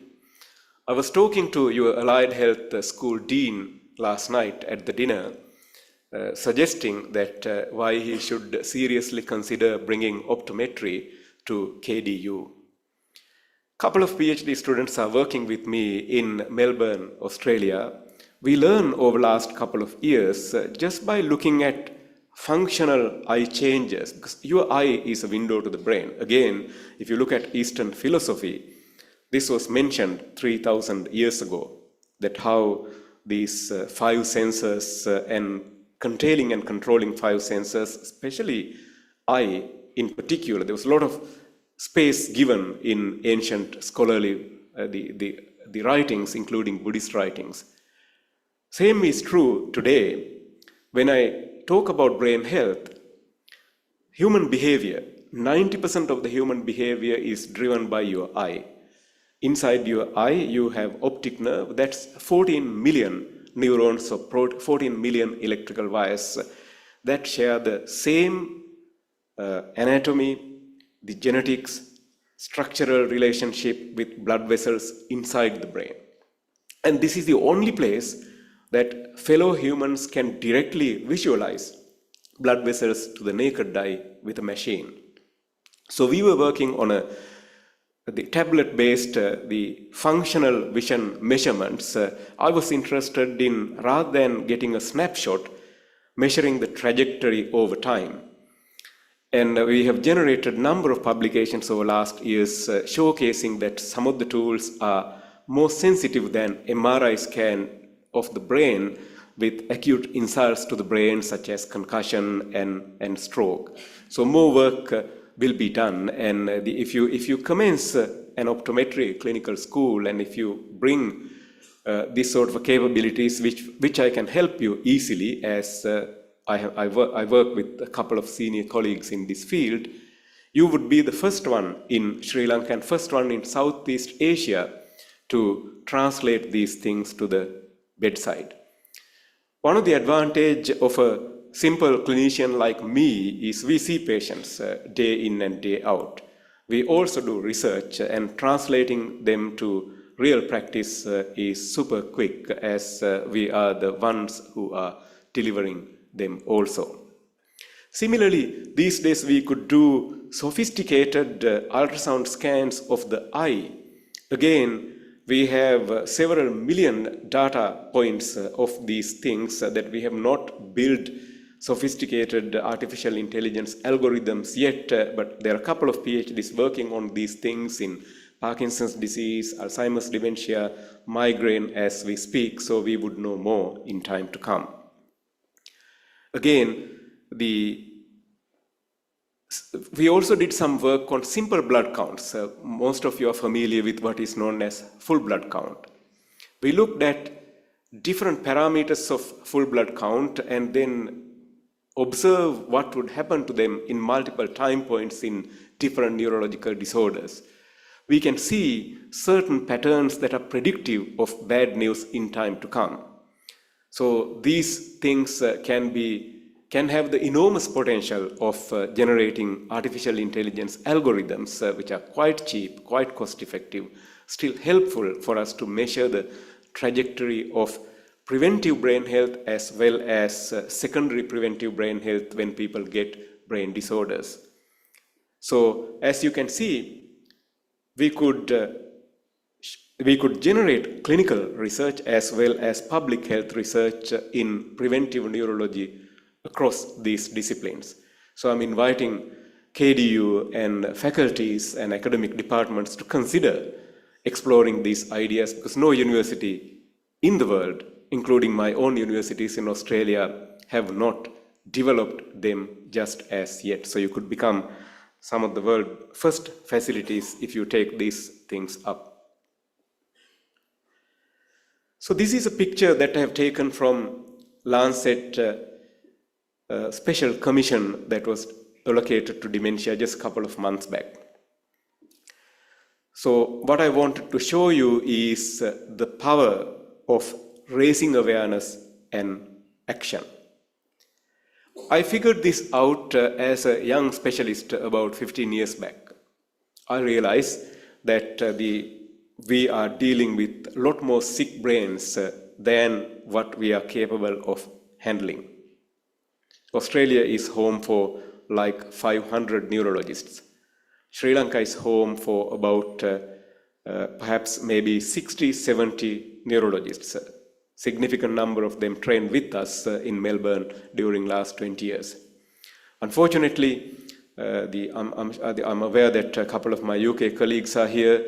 UK continue to steal some of our good products over last couple of years. Some of my trainees are now working in, some of the former trainees are now currently working in UK, which is quite sad to see, with all due respect to UK and their sort of prime investments that we did over last decade or so.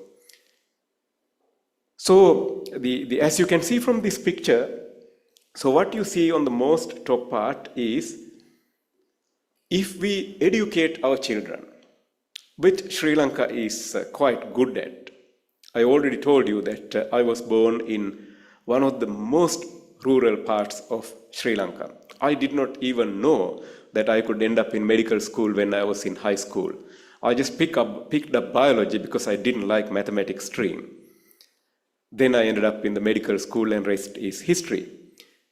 But our parents are very keen to educate us, no matter what would happen. I wouldn't think that you would find a Sri Lankan parent, even today, who are not interested in educating their children.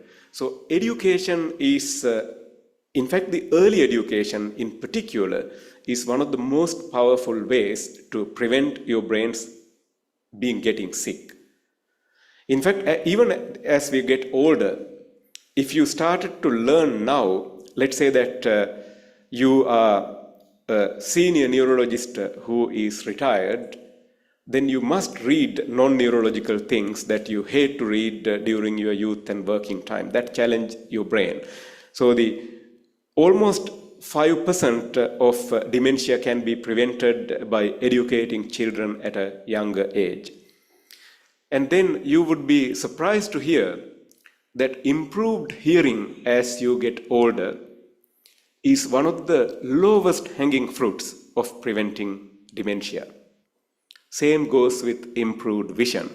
The Lancet Commission this year also told us that taking good care of your bad cholesterol in your blood is also able to prevent dementia, which is a new thing that we did not know before. And then preventing depression or treating depression, preventing concussion or traumatic brain injury, preventing physical inactivity, controlling diabetes to the most perfect level, stopping smoking. This includes cooking with firewood also, treating high blood pressure, and treating increasing body weight or obesity. These are all quite helpful things to prevent dementia from occurring and reducing dementia. And then breathing clean air or preventing air pollution and fixing vision is also quite important. Last but not least, social inclusiveness and preventing social isolation. So it is very important that we keep ourselves connected with each other and be socially connected. This is a big thing that we face in the West. Already I told you last night that 1 in 3 of us in Australia were born overseas. So the hospital that I work, we cater for people coming from 166 countries. We are now witnessing the targeted issues of these culturally and linguistically diverse communities, and we are trying to address those issues as we speak. So overall, the things that I mentioned, which are not difficult to do, if we practice them across lifespan, we can prevent almost close to 50% of dementia. Dementia means basically losing your brain function. As I said, once we lose our brain function significantly, we are almost close to nothing. So it is super important that we do all what we can in the long term to prevent things as best as we can. So knowing this, although we didn't have a Lancet Neurology Commission, 2013, at a coffee meeting with one of the fellow neurologists from Pakistan, I told him that, Vase, we have all kind of days for all kind of disorders, but we are nothing without our brain. How come we don't have a special day allocated to talk about brain health? So once we finished the cup of coffee in that international meeting, we both reached to our president, Vladimir Hachinsky from Canada at that time, and we told him that, Vladimir, we are very keen to see what's your interest in introducing a World Brain Day. We could select the World Brain Day as the birthday of World Federation Neurology, which is 22nd of July 1957. Neither me or Vase were born at that time, but we proposed to him that we could perhaps start with brain health. So just to give you an indication of the structure of World Federation Neurology, it is pretty much like World Health Organization. National neurological societies, each country has one vote, and then the national delegates gather during annual gathering and then they vote resolutions in. So we were asked to make a proposal and submit this to the Council of Delegates the next year, which for my immense joy voted in with overwhelming unanimous voting. Everyone accepted that it's a good thing and it's a great thing to do. So since then, we have been running World Brain Day campaign year after year. 2014, I wrote most of the contents, almost 99%. We advocate on educating fellow human beings on our brain, our future. We told at that time that brain health is at crossroad, although we did not have a definition for brain health at that time. And we were asking people to raise awareness on brain disorders and neurology and preventative brain health. Then from 2015 onwards, we collaborated with other international organizations such as International Bureau of Epilepsy, the Alzheimer's Association and other geriatric global groups, World Stroke Organization, environmental groups, International Headache Society, Movement Disorders Society, Multiple Sclerosis International. So from 2014 onwards, we would spend about 3 months, this is all voluntary work, advocating and raising awareness and educating people. And then from 2022 onwards, as we started to get brain health definition, we concentrated on brain health and prevention. I'm happy to say that the 11 World Brain Day campaigns reached out to well over 1 billion people worldwide. This year, World Brain Day contents that we created were the most sought after contents as per Google Analytics, which is an unbelievable achievement. But the work is not done yet. We just need to keep doing these things and then promote preventive brain health worldwide. So this is a beautiful palm cockatoo that you can only see in most northern parts of Australia, where I spent 1 week with my son, and it's a majestic bird to see in a rural city where there's only one shop available and the food in that shop is all expired food with expiry date gone like a month ago. This is in Australia, and the access to this place is cut off for 6 months of the year because of the growing river. And as my son is allocating this year to record birds, I had the rare fortune of spending some time with him and captured this majestic creature. Only occur in that part of the world. So I already told you that we now have a brain health definition that World Health Organization came about.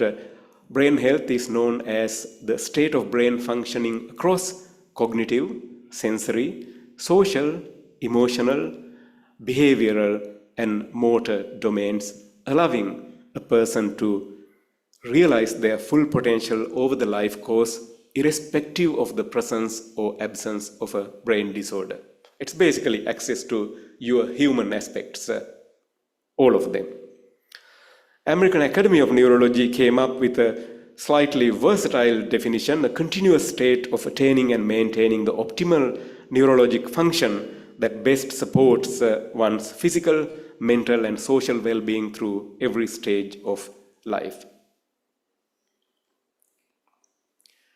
So now we have a definition from World Health Organization since 2021. But if you look at definition of health by World Health Organization that they came up in 1987, if I remember correctly, or thereabout, it says health is not just the absence of disease. Health is complete physical, social, and mental well-being. So you can see that the original definition of health already incorporated brain health to it without knowing about it. I already told you that Eastern philosophies like Prince Siddhartha Gautama or Lord Buddha, they recognize the importance of brain, and although they didn't use definition of health and brain health, they preached on all the things that we mentioned here, pretty much almost word to word. So another key turning point occurred earlier this year, 8th of July, World Health Organization published this beautiful 160-page book called World Health Organization Intersectoral Global Action Plan Toolkit. So the toolkit has about 9 case stories on brain health and preventative aspects. It's freely available for all of you. And it also has these 10 global targets. I won't bore you with word to word, but these things say that we want before 2030 that at least 75% of the global countries to have or updated national policies with strategies and frameworks to tackle the brain disorders impacting their community. And we want 100% of the countries before 2030 to have at least one functioning national awareness campaign. The essential medicine list that one of the fellow product from Uva province, Professor Senaka Bebile and late Dr. S.A. Vikramasinghe donated to this world, we want that sort of essential medicine list for brain disorders worldwide. So they're all potentially achievable targets, and we want the world to work with us so that we can deliver a just, equitable world and access to optimum brain health.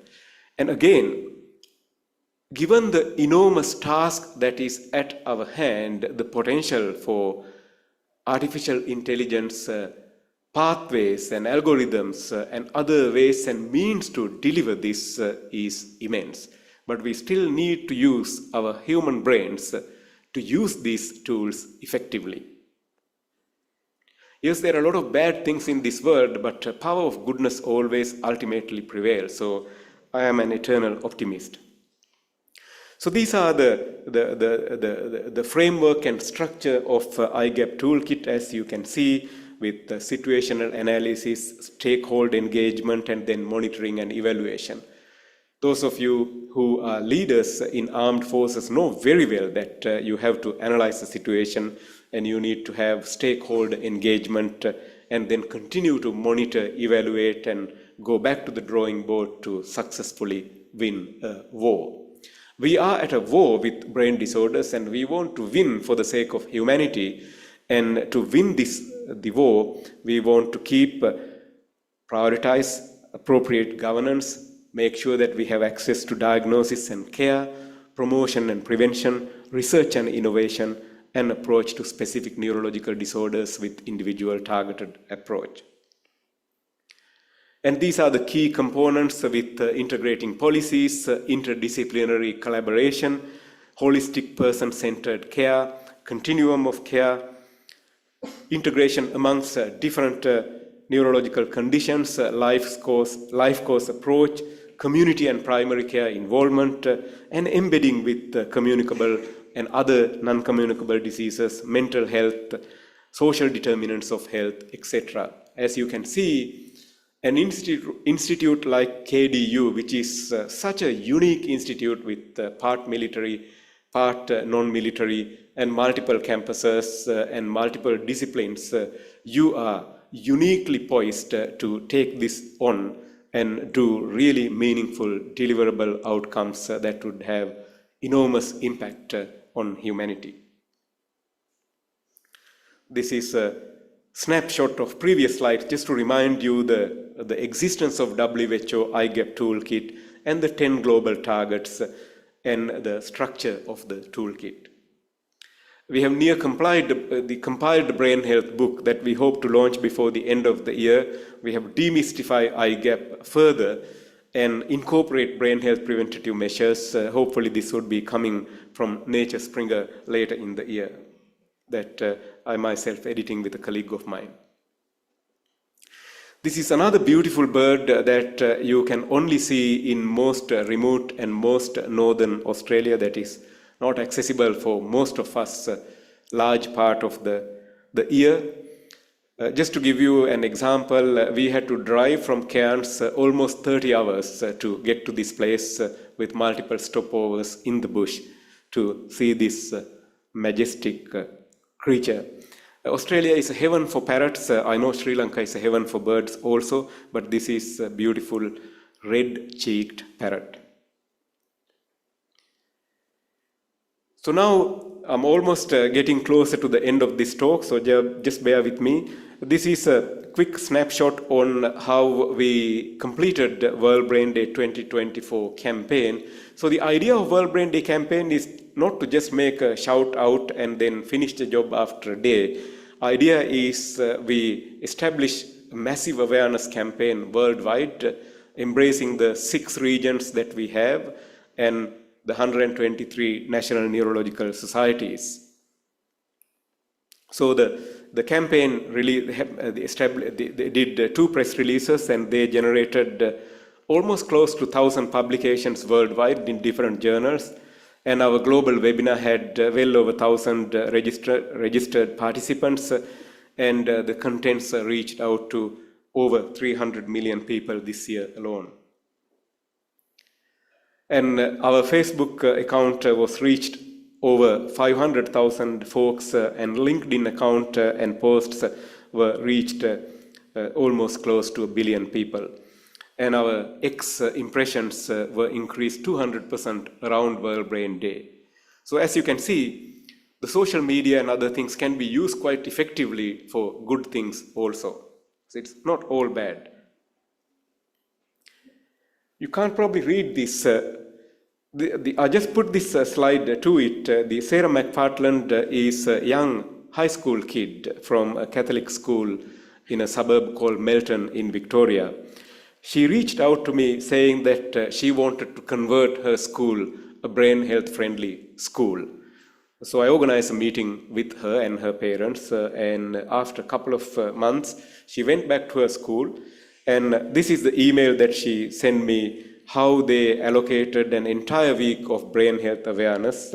She was basically saying that, good afternoon, Professor Tissa, I just wanted to update you on how Brain Health Week went at our school. It was a very fun week, and today we had the Pyjama Day fundraiser and promoted the 10 steps, getting good sleep, being socially active. Along with this, she did a speech, and then each day, Monday, Tuesday, Wednesday, Thursday, Friday, they had activities to promote brain health. This is really action at community level, at grassroots level. Imagine that if you are speaking to your 16-year-old daughter or boy, they wouldn't be interested learning about brain health or preventative health. We were not interested in those things when we were 16 also.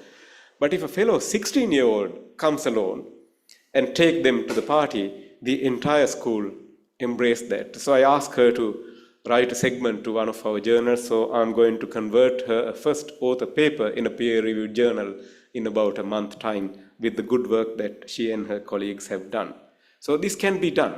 Why not try and dream all schools in all over the world to be brain health friendly?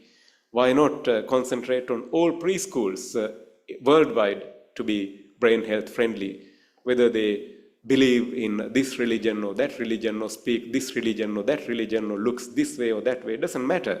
We all wanted them to access the full potential of brain so that the world can prevail. So some of the other work that we did, walks, fun run, workshops, seminars, a whole lot of TV, radio, workplace seminars and workshops, city councils, parliaments, brain health, friendship groups, schools, universities, national and regional neurological associations and NGOs, WHO, and social media and print media embrace preventative brain health campaigns. This is another majestic creature that you can only see in the most rural, the up north in Australia, yellow-billed kingfisher. Really difficult customer. We spent like 6 mornings. We could hear the call, but it was quite elusive. But last moment, we got the price short. So final tips and takeaway. Jeffrey Ross, the famous epidemiologist, as he mentioned the prevention paradox. A large number of people at modest risk may give rise to more cases of disease than the small number of people at big risk. I'm not saying that that is a bad thing to do. This is from Jeffrey Ross. But the taking a leaf from his book or page, huge impact is waiting for us to build a better world with better brain health by embracing preventative brain health and preventative neurology. I introduce Life's 10 approach to brain health. I'm asking your help to endorse them and embrace them at grassroots level across the lifespan. The job is much higher or larger than the war that they fought and successfully completed. But this is a war that we must win if human beings to continue to exist in planet Earth. So, the way forward, this is a video that I did for the Australian Parliament for the World Migraine Day on 16th of June, asking them to support us. They did. And let's work together to make brain health and preventive brain health a household name. Let's make sure that we practice life course approach.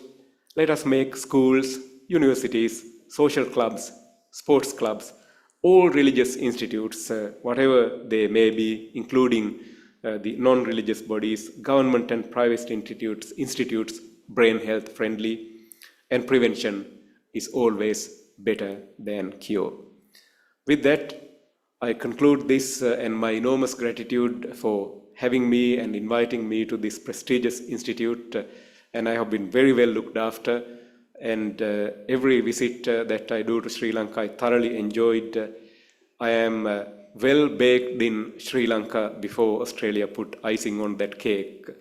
And I'm indebtedly my deepest gratitude for those teachers who taught me those things. And Sri Lanka is a land of opportunity. She didn't really care whether I could speak English or I could not speak English when I came to medical school Peradeniya in 1986. And every opportunity that I get to visit this land and share whatever that I learn, I do that with taking that as an enormous privilege and enormous gratitude. So Dhammika, thank you so much for having me, and thank you so much for the hospitality. And you all are doing really great work. As I said, you are on your way to become the best medical school in this nation. The idea of thinking along that line is we have to aim at the sky if you wanted to end up at roof. And education is power. The more you do, better you become, we build a better world. And thank you. Sir, we respectfully request you to remain on stage, and it was truly an honor to listen to your intellectual thoughts and words of wisdom. Now I respectfully call upon again on stage Rear Admiral Dhammika Kumara, the Vice Chancellor of General Sir John Kotalawala Defence University, accompanied by Lieutenant Colonel Rohan Kumara, the Adjutant of General Sir John Kotalawala Defence University, and Dr. Nirosha Vedasinghe, Conference Chair of International Research Conference 2024, to present the token of appreciation to the keynote speaker.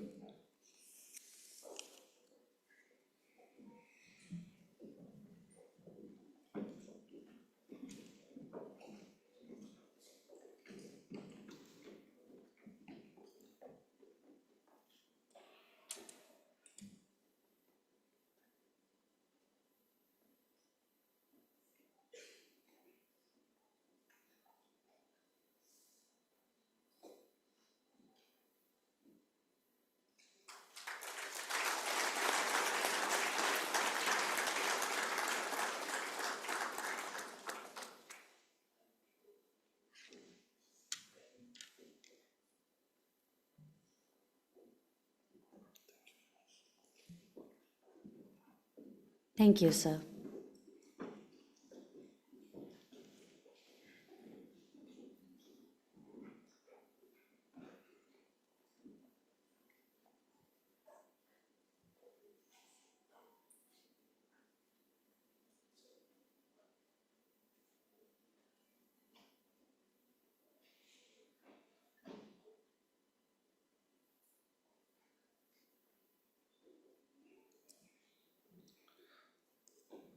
Ladies and gentlemen, as we take another transition to the cultural segment of our program, prepare to be captivated by a performance that symbolizes the theme of our research conference.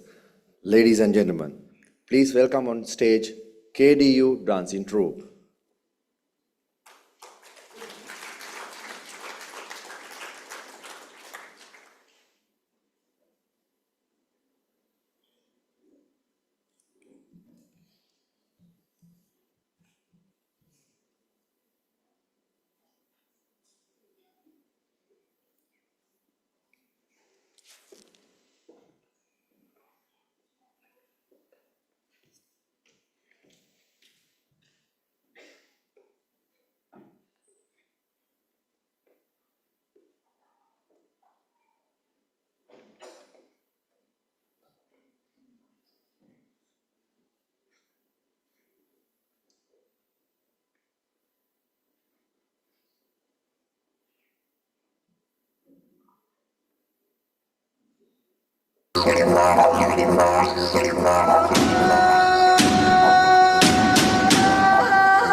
Thank you for the breathtaking performance which was choreographed and presented by our very own officer cadets and day scholars of the KDU dance troupe.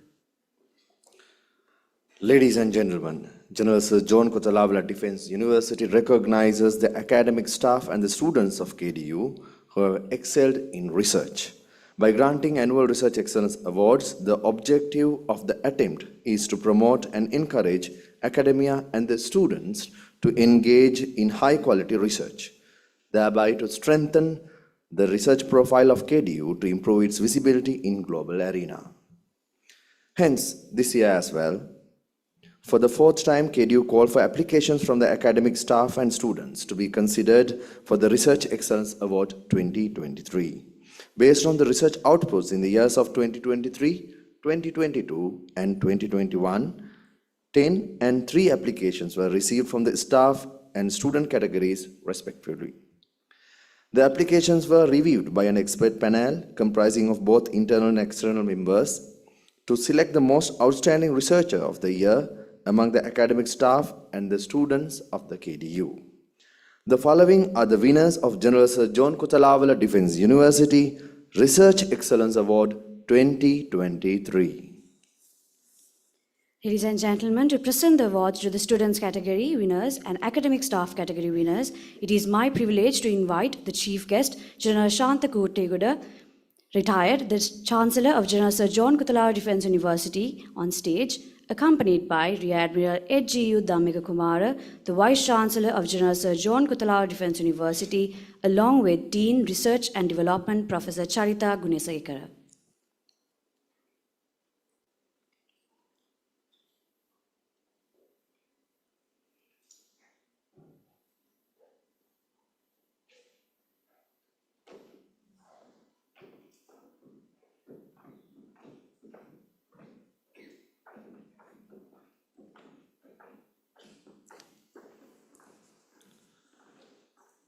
The most outstanding student researcher of the year, Natural Sciences and Applied Sciences.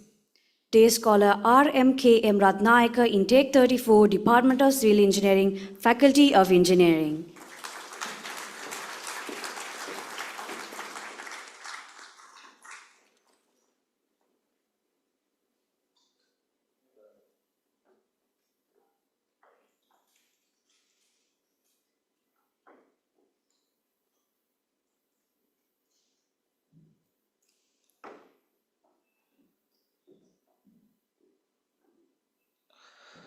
The most outstanding student researcher of the year, Arts, Humanities and Social Sciences.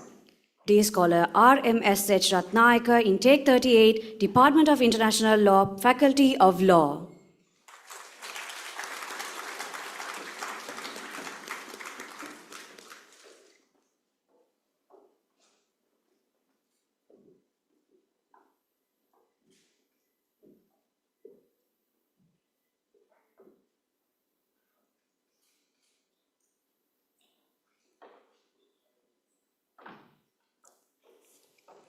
The most outstanding researcher of the year, Natural Sciences and Applied Sciences. Engineer B.H.J. Pushpakumara, Senior Lecturer, Grade 2, Department of Civil Engineering, Faculty of Engineering.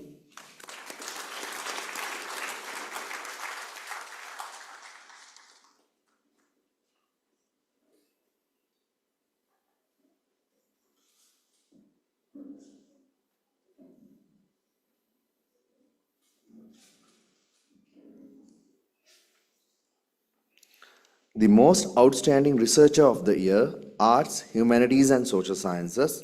Dr. W.A.S.M.A.I. Seniviratna, Senior Lecturer, Grade 2, Department of Strategic Studies, Faculty of Defense and Strategic Studies.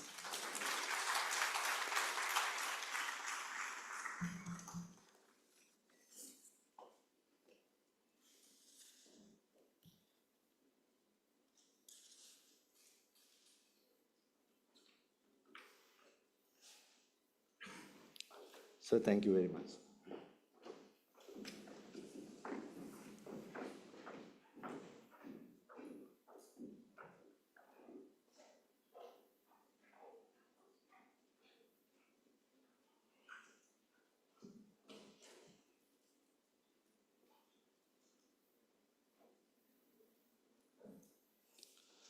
Ladies and gentlemen, a grand event like International Research Conference of General Sir John Kotalawala Defence University 2024 doesn't come together overnight.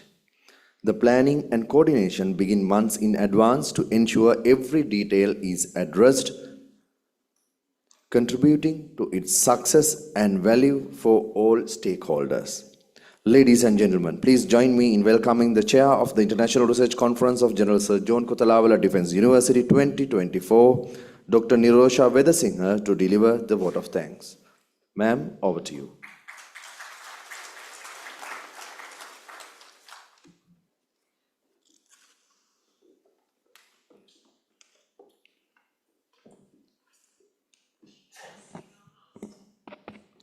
The Chief Guest, Chancellor, General Sir John Kotalawala Defence University, General Shanta Kotekoda, retired WWV, RWP, RSP, VSV, USP, NDC.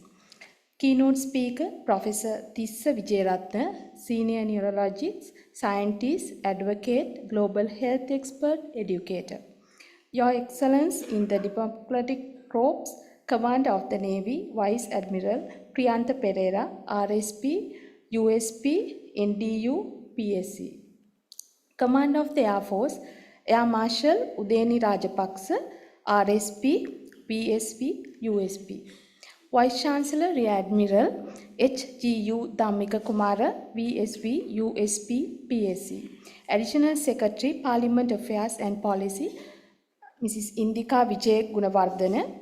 Eminent plenary speakers representing our friendly nations, former vice chancellors, vice chancellors of the other universities, former commandants of KDA, rectors of KDU campuses and deputy vice chancellors, deans of faculties and center directors, senior military officers and police officers, academics, administrative staff, undergraduates, all distinguished guests, including those who connected with us in the cyberspace. Ladies and gentlemen, a very good morning to all of you. We stand on the brink of a revolution in technology, one that is reshaping our world in profound and transformative ways. The era of artificial intelligence is not just about machines performing tasks. It is about a fundamental shift in how we think, work, and interact with one another.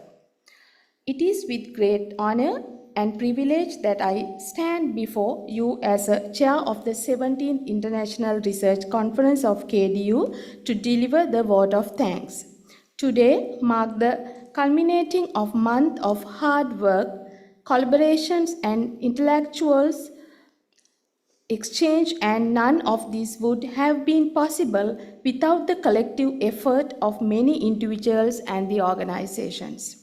First and foremost, I extend my heartfelt gratitude to our chief guest, the Chancellor of KDU, General S.H.S. Kotegoda, for gracing this occasion with your presence and for your inspiring address that has truly enriched the event. The special notes of thanks to our keynote speaker, Professor Tissa Wijeratne, for sharing your valuable insight that have provided us the competing context for the discussions ahead. Your expert has truly enriched this opening session. I would like to offer my sincere appreciation to our Vice Chancellor, Rear Admiral H.G.U. Dhammika Kumara, for his unwavering leadership and support in making this conference a reality. I would like to thank our Deputy Vice Chancellor, Defence and Administration, Major General Chintaka Wickramasinghe, and DVC academic Professor Sanath Dhammika for their guidance throughout the preparations of this conference.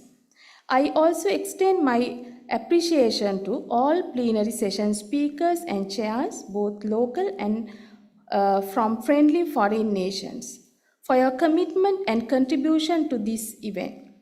We earnestly look forward to the thought-provoking discussions that will unfold during the plenary sessions. To the rectors of KDU and the military and civil administration staff, your support and organizational effort have been critical to the smooth executions of this event. I also thank the dedicated organizing committee, faculty members, and staff who have worked tirelessly behind the scene. It is ensured that every aspect of the conference ran seamlessly. On behalf of appreciation goes to our platinum sponsor, Bank of Ceylon and People's Bank specially, as well as our gold sponsor, Technomedical, and all other sponsors, professional member associations, and all the other associations. Your generous contribution have been instrumental in the success this conference, and we are deeply grateful for your support. As we move forward with the plenary session and other events over the next 2 days, I would like to thank all our participants, both local and international, for your enthusiasm and engagement. Your presence is crucial in making this conference a success. With that, I conclude this vote of thanks and invite you all to continue to participate actively in the discussions and exchange that lies ahead. Thank you.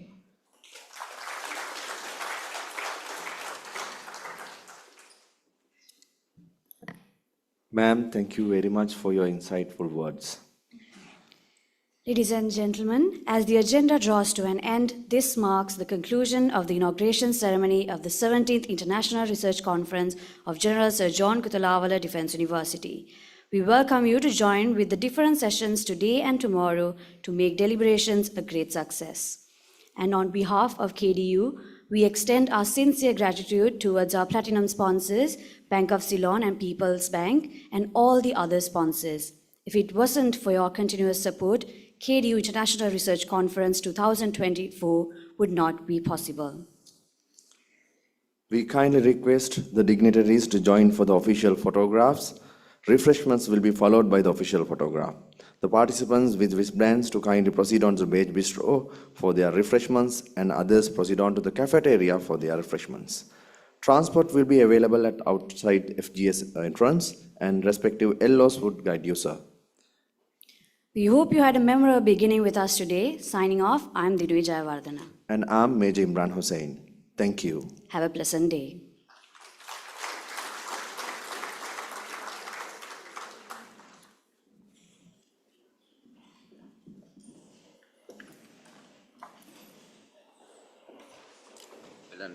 Imran,